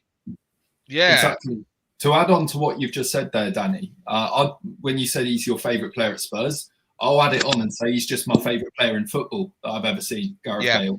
And this might be kind of controversial, but in my opinion, the most technically gifted version of Bale that we saw at Spurs was Bale number 9. I've never seen anything in terms of the technicality, the precision, just being able to get the ball and do something with it at Spurs than when Bale came back for that loan stint. You know, his last ever thing he did for Spurs was basically just take the ball around a bunch of Leicester defenders and then assist himself by passing the ball onto the post and then just tapping it into an empty net. That's just Gareth Bale in just one moment. Quality. I mean, that last season was just the goals he would score out of nothing. It's just ridiculous. He'd run like literally half the pitch past everyone, and it looks like they're walking and he's just sprinting. It's mad. We should go past everyone. I think like he was playing FIFA on easy mode. Yeah, and I mean it's true. It's true. I mean, from the players you said, I'll just say this. My dad, the way he used to talk about Jimmy Greaves, right? He would say Jimmy Greaves is the best player he's ever seen at Spurs, and he's a bit older than you guys. He's nearly 70 now, but he when he's watched, I mean, he watched him as a kid, but he goes, the things that Greaves used to do with a ball on those pitches in that era, and also being the highest ever goal scorer in English football, and still is the highest goal scorer in English football. He goes, I don't think they'll ever see a player like Jimmy Greaves again, and also for the guy that he was, such a lovely person. He still to this day says Greaves was the best player he's ever seen and probably ever will see at Spurs. So it's different for different eras. Yeah. I That's was the lucky thing. to see him. I was lucky to see him in the late 60s, 70s, Jimmy Greaves. I was lucky to see him play. And he's right, he was a Can I top player, superb Yeah. finisher. Can I Knew where the just back of suggest the net something? was. Yep. Sorry, guys. Can I just say something in the chat? Yes, Bale was in the squad, but he didn't win us the cup, did he? Like people were saying that he was in the No. 2008 squad, but he didn't achieve that by being on the pitch. No. He was there. That's what I mean by that. Like, if you want to be technical, yes, he won a cup with us, but he didn't win the cup with us, if you like, because he wasn't on the pitch. You can You say know that who that Ted was. That Brandon was Austin won the Europa League with us. You know, it's that was Didier Zakora, mate. Did his score? I remember it. Do you remember that when he got in the final when he ran through and everyone's like, "Oh and my put god!" You over know the he's bar, not gonna. slide over the Yeah. bar, didn't it, Danny? In the last You minute know- or something, wasn't it? Oh, it was terrible. Oh my! I remember that like it was yesterday. Yeah. Does anyone ever think about the last 2 goals that have brought us silverware? Is bloody Brennan Johnson's toenail and Jonathan Woodgate having the ball The ball in hit his him in the face. face. Ball hit him in the side of his face, I think, went in. Yeah, two Yeah. wonderful None of goals, us- weren't they? None of us cared though in that It went 2008. in, I was, it went do in, you know what I it mean? went in. It was beat. We were beating them lot and all, so it's made it even Yeah, that little bit sweeter in exactly. it. So nobody gave a damn. I was in the pub with my brother and his friend that day. His brother's an Arsenal. My brother's friend's an Arsenal supporter, but he comes to the pub with us to watch it. So, and I was actually pregnant. I didn't know I was pregnant at the time, and my eldest son What? at the time. Yeah, I didn't know, and at that I was in point, a I didn't pub know. as well, Mia. I was in a pub. It's convenient. I was in a pub. You was at a pub, Mark. I'll never know you it's to be in a unbelievable. pub. I know. Completely Go out of on. character. Completely I out thought of your character. house was the pub. Actually, I thought that's where you lived. To be honest, I Yeah, did just provide- quickly, looking ahead next couple of days for the Palace game. Do you think Johnson's going to get the winner? Oh More likely. god. Johnson will get the winger, and then the Tottenham fans will start singing Johnson again. Ole ole. You can see it, can't you? Johnson getting the winner. I think if Johnson scores the Oh. winner in the 90th minute, there will be a crowd invasion. I'm sorry. I think it's all going to kick off, mate. You can see it could possibly happen. Let's say hello to Marcus. How are you, Marcus? You okay, mate? Very well, guys. How are you all? It's all good, mate. Yeah, we're all good, So- mate. Enjoying the Sorry, show. I couldn't. Sorry, I couldn't join last night. I was a bit tied up with work, so That's all right, mate. You're fine. You can join whenever you like. Anyone's welcome whenever they want to come on, mate. It's as simple as that. Sorry, Yeah, I quickly. Has the Leeds United game started yet? Leeds on yet? What time are they kicking off? They kicked off Leeds, Sunderland. I will 8 look at o'clock. the I phone. think it is. I will look I at didn't the know they were phone playing. quickly. Yeah, Leeds, Sunderland tonight, isn't it? Let's have a look. Tuesday. I've just watched the proper team on TV, the Lionesses. All the games Women's. says Bournemouth, Brentford, Everton, Burnley, Leeds, and Sunderland. They must have Wolverhampton- kicked off Liverpool? at 7:45, 20 Is to 8. it? Okay. Or Wolves half and Liverpool 7. playing today? No, half 7 they would have kicked off. Yeah, Wolves, All them Liverpool, isn't games- it? Wolves, Liverpool, isn't it? That's Yeah. 8:15. Oh, is Okay. it? Okay. So the one we need to All- watch is the All Leeds the game. games so really. It's the far Leeds are game. 0-0. It's the Leeds game, yeah. Don't want Leeds winning. No. Oh, Come on, and Sunderland. Yeovil and 0-0 with Tamworth. Oh, really? Yeah. It's also That's my Copa look. del Rey tonight, isn't it? It's Atletico against Barca. Ooh. Well, let's see if he that one. What would you That do? is What would you do? Sorry, looking ahead quickly. What would you do when we play Atletico? Would you put all the youngsters, most of the youngsters out? Or Yeah. He's not going to do that. The Champions No, League. you won't do don't that. matter. But I'm saying, would you? Would you? What do you think? Really? You think no? No. You're You, not going to do it. No. you kidnap Lookman and then you force him into a Spurs jersey and kit. And then get him Yeah. Yeah. He's going to Yeah, score again. He's just going to let him score play on against his Spurs, own. isn't he? You can see him scoring as well. You know that's going to happen as well, don't Of you? course. Look, Yeah. he's going to score. Here, before we go quickly, I've starred 2 questions that you can just answer yes or no, even if you Surely. think it's irrelevant. All right? I'll Yeah. click on them, Mark. All right? Hold on a minute. There you go. There's the first one. Would anyone here take George Graham back as head coach, regardless of him managing Arsenal? He should be more appreciated. Go on. 100%. And this is something and I'm a younger fan, right? That I've never understood is people chatting badly about George Graham. He won us a cup. He won us a He cup. won us the cup. Yeah. And he brought us, I think we were struggling when he came in, and he stabilised this and made us more of a sort of a team that is respectable, not looking like we could be faced with relegation. He won us a cup while doing it. For me, I don't care what bloody team a manager has managed before us. As soon as they've got the Spurs crest on their coat and they're winning trophies for us, they're one of us, in my opinion. So I would, yeah. Here you go. George Graham is 81. Whilst I appreciate what happened and he won us the cup, no more Gooners in my club, man. No. I can't have any more of them in there. We've just had that coach come out and say what he said. We've got the bloody stupid Vinay blooming Gooner. No more Gooners, man. And we had Thomas Frank with his Gooner Cup. Hold that one, Mark. Did anyone see that? The person working in the scouting department. It was just it's not really a main guy. He's an Arsenal guy that was sort of bantering in the comments section about he doesn't want the crest touching his skin and stuff. It's like, what are we doing here? Why are we hiring just Gooner after Gooner in these? But you just said you'd take another Goon. You take the Gooner back. But George Graham, I mean, I'll take him back to win a trophy, but I don't want these sort of scouting people who are just sort of. They're just not really working a high-level job like George Graham and just sort of there, sort of 1 foot in the door, 1 foot where they're still a fan. Because I think that's different gravy, just in my opinion. I think managing a football club where you're sort of the head of the wheel rather than just sort of one of the people in the background, I think it's just different gravies for me. So I don't want these scouting people who are going to post little jokes about how, I'm working for Spurs, but I still love Arsenal.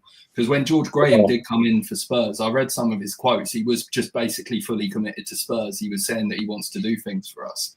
So I think it's just different kind of kettle of fish. Can I just say I was there in '99 when George Graham won the cup? I was there. There we go. There we go. And I've got a quick question for Pete in the chat, the Arsenal fan, Pete Chambers. If I said to you, Pete, Chippy Brady, yeah? Good player. Very good You know player. where I'm coming from, Pete, don't you? Say no more. Good left foot. I'll remember the 30-yarder with the outside of the left boot, mate, that bent in Roberto Carlos style into the top corner. Yeah. Hey? Do you remember that? I do. What a player he was. What a very player good player. he was. Superb left gifted. foot. Superb left foot. Oh, unbelievable. Look, brilliant player. Yeah. Fantastic. Let me go back to my questions. Hold on. Here we go. Yeah, this is a good question. Loved it. Love this, Painey. What you got on your butties, mate? Here we go. Have some of that. Ooh. Berbatov or Teddy? Go on. I plead the fifth. I can't choose, man. Oh, you've got to choose, Mia. Mia, you've got to choose. There's none of that on this channel. I'm gonna have to go. Channel. I'm gonna have to go Berbatov because I've never seen a player with his mind, his touch, like his ability to control a football is. I've never seen anything like it. Mm-hmm. He could do everything as well. I mean, I know Teddy was an unbelievable player. Well, here we go. There's a bit. Well, he was very good with Klinsmann. Sheringham was very good with Klinsmann. I think Berbatov was just. He was just. Are we talking just technical ability, or also like the what they felt for the club? The whole thing. Because for me, like in terms of technical ability, I might have to lean towards Berbatov. But in terms of like how they approach the club, I think Teddy had much more love for the club because I heard that he didn't actually want to leave Spurs, and he had like a disagreement with Sugar over it, and that's the only reason he left basically for Man United. So if we're talking purely technical ability, then I've got to go Berbatov. But if we're talking like this everything, I think I'll lean more Sheringham just for his sort of the love of the club as well as his technical ability that he had. Great answer. I think you're right. I think you're right, mate, on that one. Spurs was a far more technical player than Teddy. Yeah. But Teddy with Klinsmann was something different. Yeah, exactly. Different class. Oh, Klinsmann and Sheringham, both on the same page, weren't they? Yeah. Two very intelligent players. Yeah. There you go. I know we're not talking about Jurgen. We're not talking. We're sort of lumping Teddy in with Jurgen, but Teddy was okay on his own. Hell of a striker. both unbelievable players, if we're honest. Yeah. You know, and again, when we list players out over the years, and I know probably a lot of clubs could do it.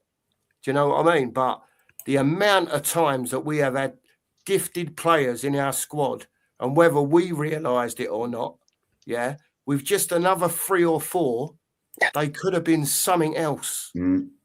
Absolutely. And this continuation, though. Maybes. But this, it is all if buts and maybes, but it makes me feel a bit better to talk about it. Get it off your chest, Cookie. Get it off your chest, mate. Get it off your chest. Get it off your chest, mate. Go for it. That's it, mate. Do you know what I mean? I think sometimes you have to. Sometimes you have to. And that was why, do you know, this show was never planned. 20 minutes before we came on, I said to Mark, do you want to go live? Let's talk about Spurs. And we just did it. Do you know what I mean? And fantastic response. Have you got any more starred, mate? There's another one here. Oh, there you go. We'll have that one, because if you see any more, Mark, just star them. Go on. What or Ginola? Ginola. Who? Ginola. Oh, Ginola for me. Yeah, Ginola. Oh, I think superb Ginola player. wins that, Superb. Tom. He was he was my Spurs hero growing up. I'll go for Ginola as well. If anyone's got any comparisons that you want to put in, as in 2 players you want us to pick from, stick them in. Yeah, Charlie Bobo or Janssen. Oh, Pete, I've got to tell you, right? What about? Go on. I'm trying to think. Who was that? Oh, what was his name? No, Richarlison or Johnson? Richarlison or Brennan Johnson? Neither. Just end the show there then. Brennan Johnson, because his toe touched the ball in the final. Again, ole. Did it? I've watched it so many times and I still can't tell. But if the goal is his name, it has his name on it. You know? Of course it did. Of course it did. Fucking Brennan. He went in. Do me a favour. Shocking. Yeah, Cookie, here's one for you. Cookie, Sheriff, Modric or Ardiles? Oh, behave. That's a tough Behave. Okay. Oh, my word. Ozzy was one of my heroes. Yeah. My dog's named Ozzy after him. Oh, mate. Modric or Ozzy. Wow. It would have to be Ozzy. I've got to say Ozzy. I've got to say Ozzy. I've got to say Ozzy as well. I love Modric, though. Modric was Ozzy Ardiles was a trailblazer, because around that time, if you had a foreigner come to your club, it meant he was Scottish or Welsh or Northern Irish. Wasn't Ozzy was the first, him and Villa were the first foreigners to come to England. Yeah. More or less. Yeah, they were. Yeah. No, they were. They were the first English foreign players to come to England. What? And that was after their World Cup win as well. Yeah. It was 1978 when they won the World Cup. Yeah. 80, where it was. I can't know before that. Sorry, 82 or something. I can't remember. Yeah, 81, 82 or something like that. Yeah, it was that. Then. No, before that. Sorry, late 70s. Sorry. Back in then, it was 78 after the World 78, Cup. 78. Sorry, you're right. 78. It was. That was the World Cup that Argentina won with Maradona's hand of God, wasn't it? Yeah, it was ticker tape, all over the place. Yeah. And because if you had a foreigner in your team, it meant he was Scottish or Welsh. See, Tottenham's got a lot of heritage when it comes to football records, in terms of like first team to win in Europe, first team to bring foreign players over. Do you know what I mean? Before the Premier League era began, they were the highest winning, highest winners of the FA Cup. We're not even answering first to do the double. First to double as well. First to the double as well. Yeah, you're right, me. Yeah. Dilution. Behave yourself. There's one right under it. There is one right under it that we will treat seriously. Oh, there's only one Keith Birkinshaw. Birkinshaw, mate. Birkinshaw all day long. The general. Birkinshaw all day long.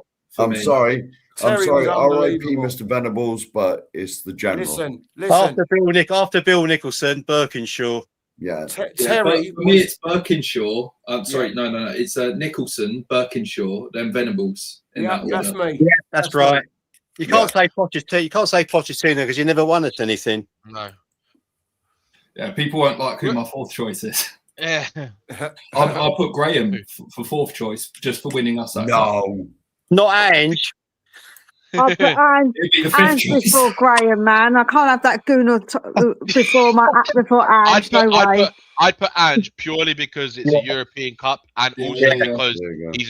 he's a Greek as well. Exactly, Yeah, innit? Daddy, you've got to be loyal, innit? Got to be loyal. No. Right, Daniel, behave That's yourself. naughty. You'll get barred. You can't Yeah, that's say that. naughty. Yeah, word you in can't there. say the Judas's name, man. You can't, Daniel. Behave yourself. I'll ban you. Hang on a minute. I'm only There's some joking. I'm people only in there joking, just taking. Daniel. I'm only joking. No, There's Bobby some Mims. people in there now taking the piss, mate. Vicario or Bobby Mims? I'd take Bobby Mims. Yeah, I'd take Bobby Mims as I well. was going to say, I was actually going to say Pat Jennings or Hugo Lloris. Jennings. Jennings. Yeah.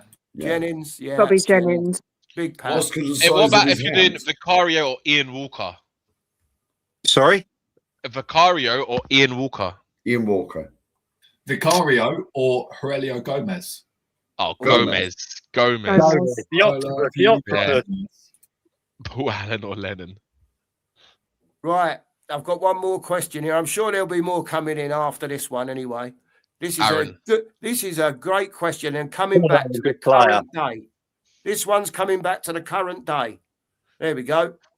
Do you think Tudor will be sacked if we lose another 2 more games? Yep. And who would you get in? One at a time. Go on, then. I'd get in Ryan Mason. I'm joking. No, I actually. I'm not. No, he'll get us relegated. No, I genuinely pick up the phone to Harry Redknapp and be like, one last dance. Get us out of trouble. That's what me as well. That's the only logical thing that I could see Spurs doing. And so I was listening to someone on TalkSport say it the other day, and I actually agree with it. I think what you need is someone who the fans can also get on board with to give the club a lift. Yeah. And Harry Redknapp would do that. And also, he's the manager. He's the type of manager that will not slate them in the media like Tudor's already done after his first 2 games. Yeah. But he'll tell them behind the scenes, but he'll put their arm around them as well, and try and make them play football as if they're playing football in the park. Yeah. The basics. I'll go with Redknapp as well. Yeah. Same. Me too.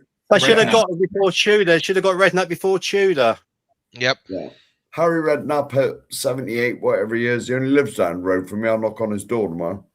We'll do it. Tell him, knock on his door and tell him to call the club and say, look, I'll take it over, right? And tell him he'll do it for nothing. He'll do it for nothing. Yeah, He told him he'd do He it already for said he'd nothing, do it Danny. for nothing, didn't he? Yeah, he did. Yeah. You thought ENIC would have taken him on then, wouldn't you? Could have cost him nothing. And why ain't they? Because they're fucking stupid. That's why. That's why they haven't taken him on. Even for free, they're so dumb that they can't even make a decision right.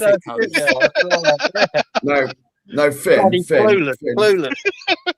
please just behave yourself in the chat, innit? Alan Sugar or Daniel Levy. I don't know. I'd say I don't know. I don't know actually. Who would you actually? That's a good question though. Who would you pick? Out of the 2. Yeah, Do you know what? Alan Sugar. Do you know what? So would I. I'd have to pick Alan Sugar, right?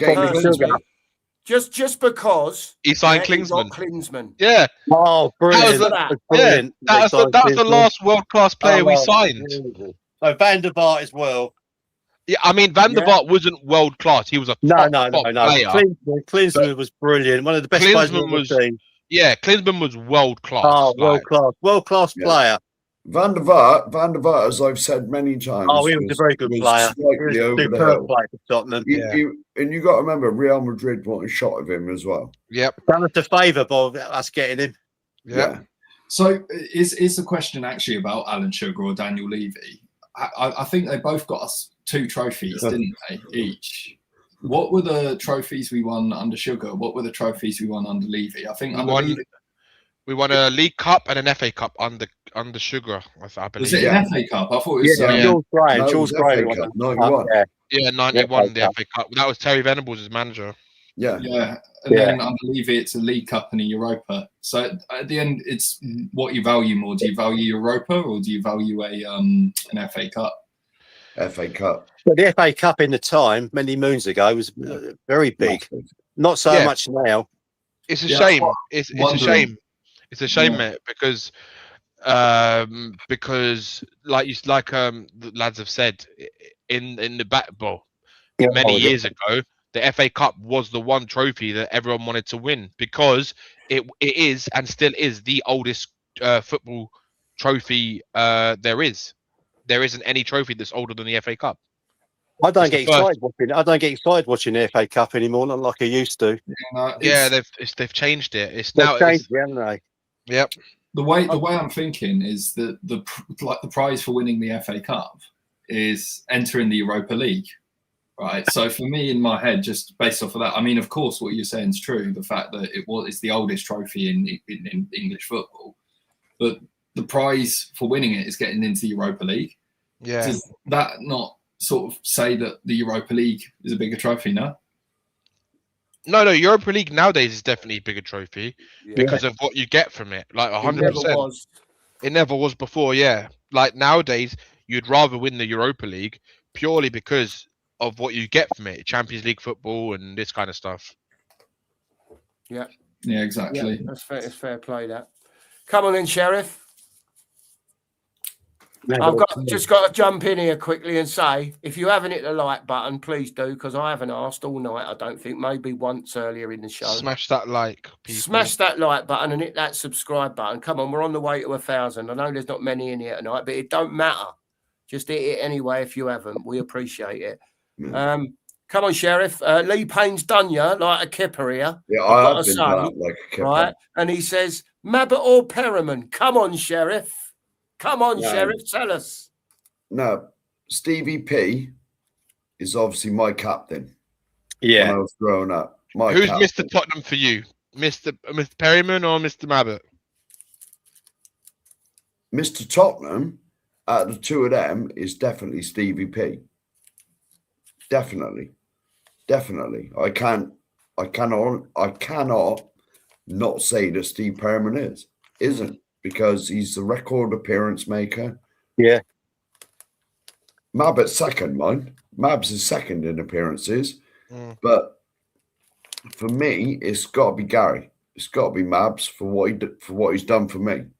What he's done for me in my life. Without him, I wouldn't have that stupid thing on my arm now.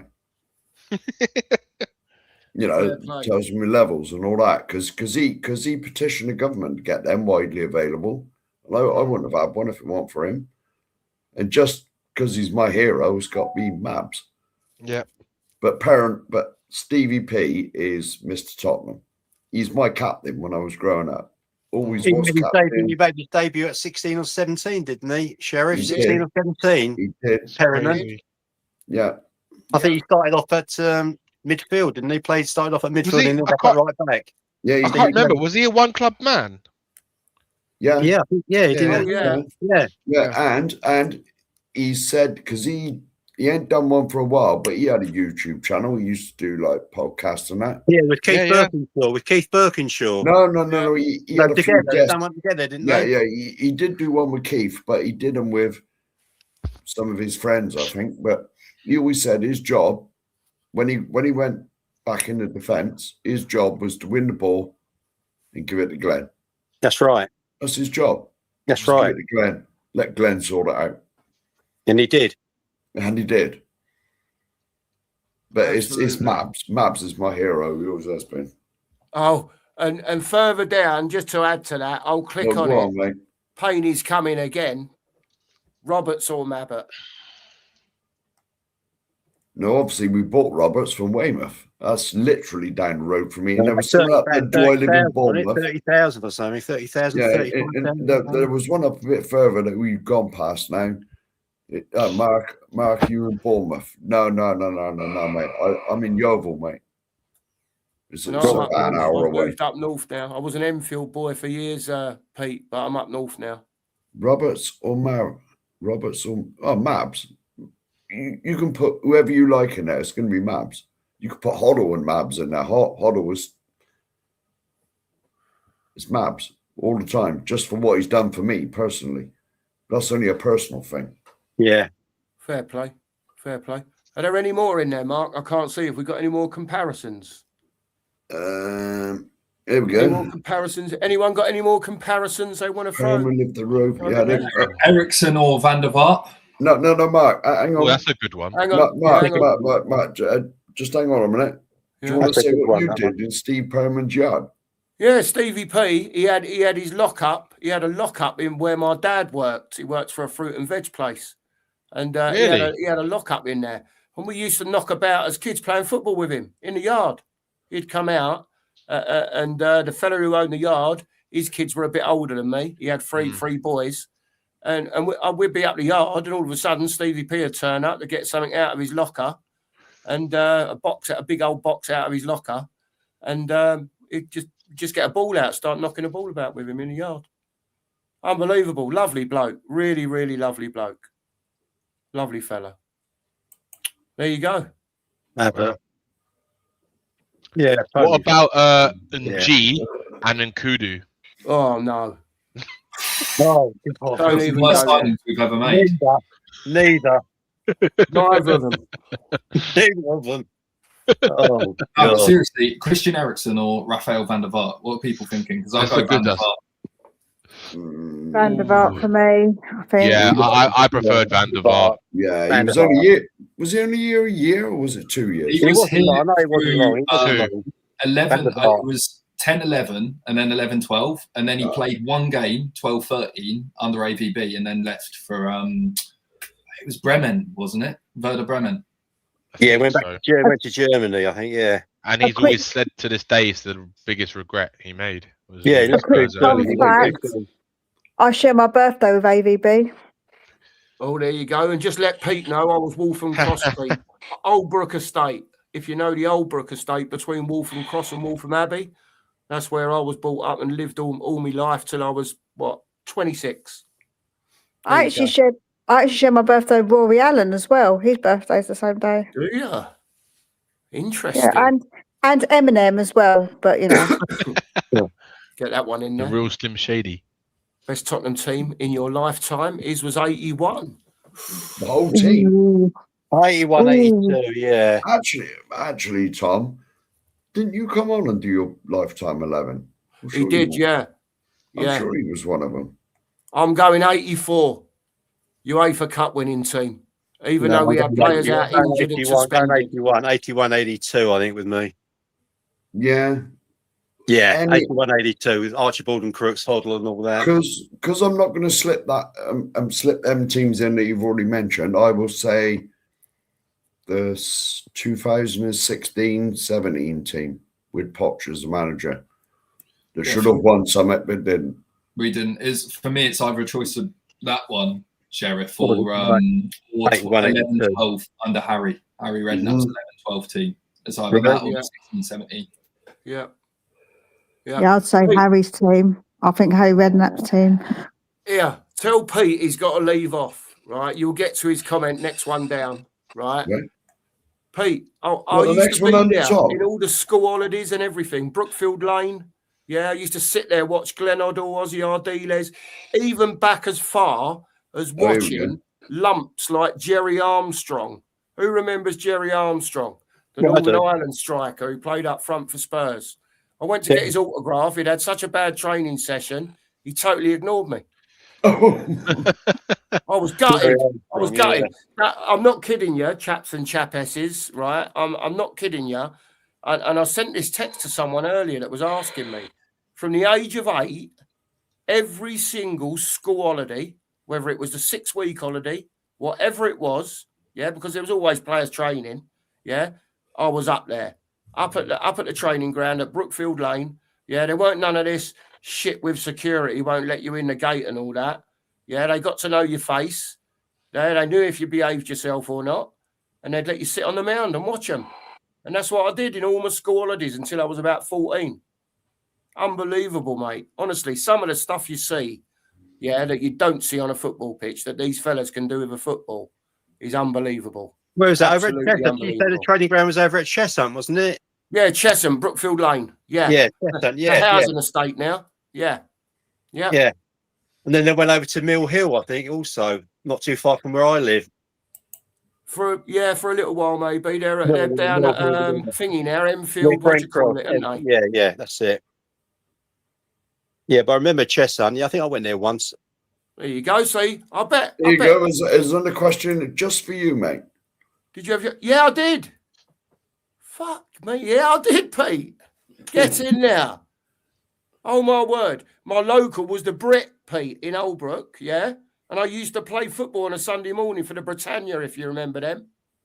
There you go. Long time ago. I don't know how old you are, Pete. I'm mid-50s now. Well, a bit older than that. Don't tell anyone. But it was a long time ago, mate. Yeah, there you go. I don't remember his name, though, to be fair. I don't remember his name. But nice to meet you, Pete. Anyway, there you go. Oh, there you go. Is that true? Don't know. I can't You could comment. just I walk don't in know. at Mill Hill. You could just walk in and watch him train. I did. There you That's go. when Now, Klinsmann was there. Klinsmann was there. You could just walk in, get his autograph, and walk out again. there you go. And Can't was do the that same now, at can you? Brookfield Lane. Yeah, it was the same at Can't do that Brookfield Lane. now. Yeah. Yeah. Yeah, it was brilliant, Brookfield Lane. And I lived in the old Brookfield Lane was Cheshunt. So like it was a good 20, 25 minute walk at a decent pace as a kid. My mum knew exactly where I was. There was no mobile phones, no nothing. Yeah. And I'd leave the house at 9:30, 10 o'clock in the morning, and I'd say to her, Mum, I'm going up to Spurs training ground. Off I'd go in my Spurs kit with me football. There you go, mate. And she knew exactly. There you go. There you go. There you go. And she knew exactly where I was, though. If she really needed me, she knew where I was. No phones, and I was 25 minutes away, 8 and 9 years old.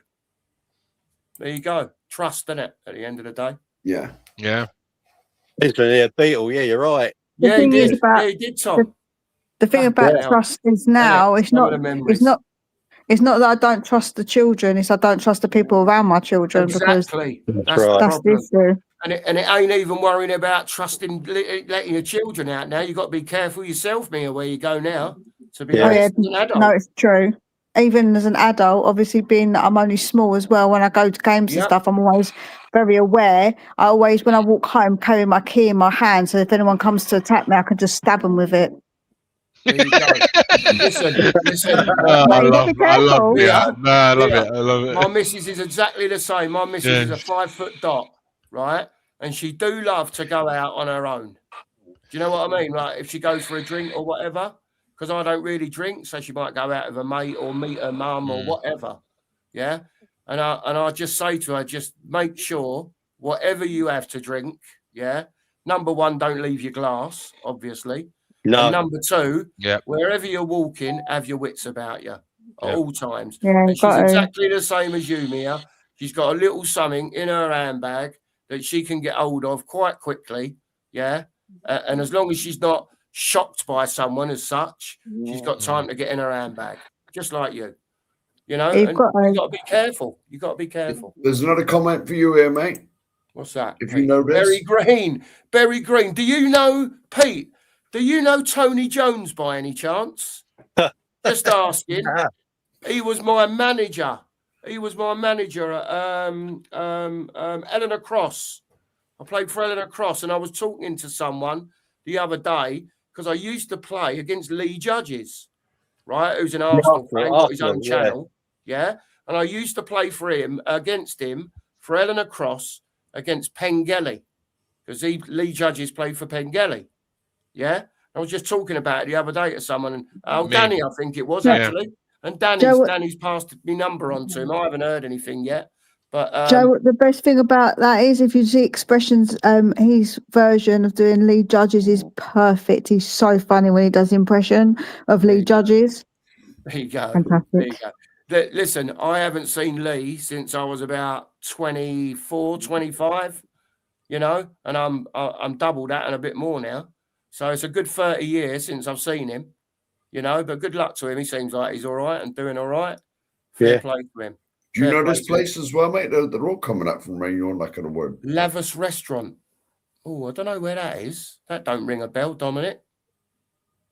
That don't ring a bell, that. You'll probably be able to tell me exactly where it is and I'll go, yeah. But no, I don't. No, I'm not sure about that, to be honest.